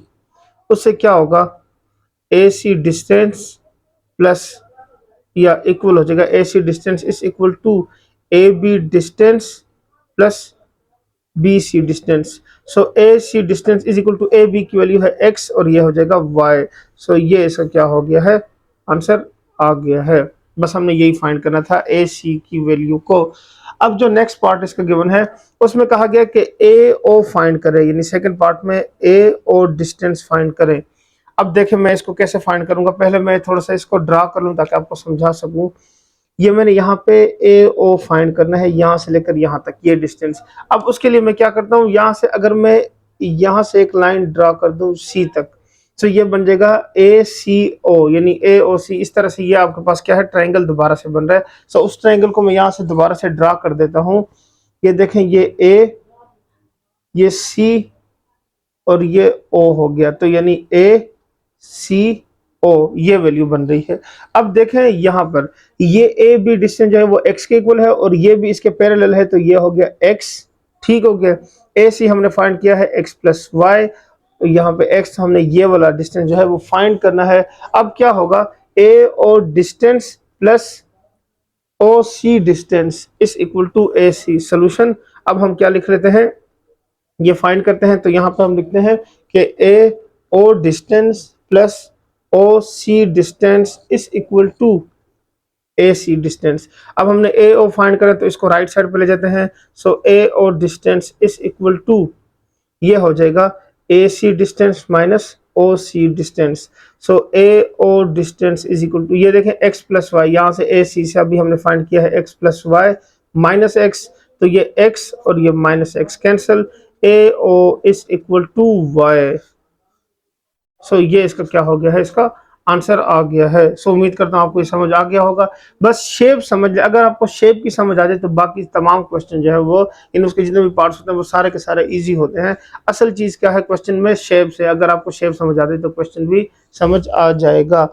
अब थर्ड वाला जो है वो सी डी फाइंड करते हैं, ठीक हो गया। सी डी के लिए मैं देखें क्या करना, थोड़ा सा समझा देता हूँ, फिर इसको अलग से मैं शेप बना के आपको दोबारा से इसको वहां पे ड्रा करके भी समझा देता हूँ। पहले इसमें देख लें, ये देख लें सी डी, ये वाली लाइन फाइंड करनी है। तो मैं क्या करता हूँ, अगर मैं इसको यहाँ से यहाँ तक ज्वाइन कर देता हूँ तो ये हो जाएगा सी ओ डी। ये देखें एक ट्रायंगल पूरा अलग हो रहा है, ओ सी एंड डी ये वाला हिस्सा। तो हम क्या करते हैं, इस हिस्से को सोल्व करते हैं, ये वाला ओ सी एंड डी को। अब सी डी देख लें, इसमें मैंने ट्रायंगल को अलग कर दिया है। यह हो जाएगा ओ डी जो है वो पैरेलल है किस चीज के, वो पैरेलल है बी सी के। तो इसका मतलब कि उन दोनों की लेंथ जो है वो इक्वल होगी वाई के। फिर ओ सी अभी हमने लिखा था एक्स के इक्वल, तो हम इस ट्रायंगल से इसकी वैल्यू लिखेंगे solution by head to tail rule. अब उससे होगा क्या कि ओ से लेकर सी तक का डिस्टेंस प्लस सी से लेकर डी तक का डिस्टेंस वो इक्वल है ओ डी के। ये देखें ओ सी प्लस सी डी ये इक्वल है ओ डी के। तो हमने सी डी फाइंड करना है, ओ सी को राइट साइड पे ले जाते हैं, then C D is equal to O D minus O C. So C D distance is equal to O D की वैल्यू अभी हमने यहाँ पे लिखी है y और ओ सी की वैल्यू क्या है x। सो यहाँ से ये इसका क्या हो गया है, आंसर आ गया है। अब हम इसके लास्ट पार्ट को सिम्प्लीफाई करते हैं बी एफ को। तो देखिए ये बी एफ है, ये वाली लाइन है, यहाँ से मैं ड्रा कर देता हूँ, इस पर समझा देता हूँ, फिर इसको हम शेप को अलग कर देते हैं। तो यहाँ पे हो जाएगा ए बी एफ, ठीक हो गया। सो ए बी का डिस्टेंस जो है वो गिवन है एक्स के इक्वल है। फिर उसके बाद सी डी जो होगा, यानी यहाँ पे देखें ये पैरेलल है, ये मैं आपको दोबारा समझाता हूँ कि इसमें ये वैल्यू किस तरह से आएगी। फिलहाल ये देख लें ए बी गिवन है, इसमें हमने क्या करना है, बी एफ को फाइंड करना है। तो मैं इस शेप को अलग करता हूँ और फिर आपको लिख के समझाता हूँ कि ये किस तरह से ये शेप बनेगी। तो यहाँ पे मैंने शेप बना ली बी एफ की। देखें यहाँ पे हमने फाइंड करना है ए बी, ये एक्स के इक्वल है और ए एफ जो है वो इक्वल है सी डी के, यानी सी डी के बिल्कुल पैरेलल है। तो सी डी की वैल्यू हमने फाइंड की थी वाई माइनस एक्स। तो क्योंकि हेक्सागोन है तो वो अपोजिट जो साइड होती हैं वो सारी की सारी क्या होती हैं, इक्वल होती हैं। तो ये हो जाएगा A F is equal to C D. ठीक हो गया। तो हम पहले मेंशन करेंगे और उसके बाद फिर इसको लिखेंगे। तो यहाँ पे सोल्यूशन लिख लेते हैं by head to tail rule. अब इसमें होगा क्या, इसमें यह होगा कि A B distance plus B F distance is equal to A F distance. ये हो गया आपके पास। अब हम इस ए बी को राइट साइड पे ले जाते हैं। So which implies that B F distance is equal to A F distance minus A B distance. So B F हमने फाइंड करना है, यहां से हो जाएगा ए एफ। क्योंकि ए एफ जो है यहाँ पे मेंशन कर देता हूं, since A F is equal to C D, ठीक है ना, because A F is parallel to C D. ये मैंने मेंशन कर दिया है तो यहाँ से आपको फिर समझ आ जाएगी। तो इसलिए फिर यहाँ पे आप सी डी लिखें या ना लिखें, तो मैंने यहाँ पे वैल्यू लिख दी है। तो यहाँ पे मेंशन कर लें, बेहतर होगा कि ये क्या है, सी डी के इक्वल है माइनस ए बी की वैल्यू एक्स है। सी डी की वैल्यू हमने फाइंड की थी जो थी y minus x is equal to y minus two x. So B F is equal to y minus 2x। सो ये इसका क्या हो गया है, आंसर आ गया है। तो यहाँ पे आपकी एक्सरसाइज 3.1 क्लियर हो गई है। तो उम्मीद करता हूँ कि आपने तमाम क्वेश्चन, तमाम पार्ट्स 1 बाय 1 समझ लिए होंगे और इसकी प्रैक्टिस लाजमी कीजिएगा, क्योंकि जब तक प्रैक्टिस नहीं करेंगे तब तक आपकी इसके ऊपर कॉन्सेप्ट जो है वो क्लियर नहीं होंगे। सो प्रैक्टिस बहुत ज़्यादा ज़रूरी है। यहाँ पे लेक्चर को मैं एंड करने लगा हूँ। उम्मीद करता हूँ आपको वीडियो पसंद आई होगी। अगर वीडियो पसंद आई है तो वीडियो को लाइक कर दें और इसको अपने दोस्तों के साथ शेयर करें ताकि वो भी इससे फ़ायदा उठा सके। आज के लेक्चर में इतना ही, मिलते हैं नेक्स्ट लेक्चर में, तब तक के लिए इजाज़त दें। अल्लाह हाफ़िज़।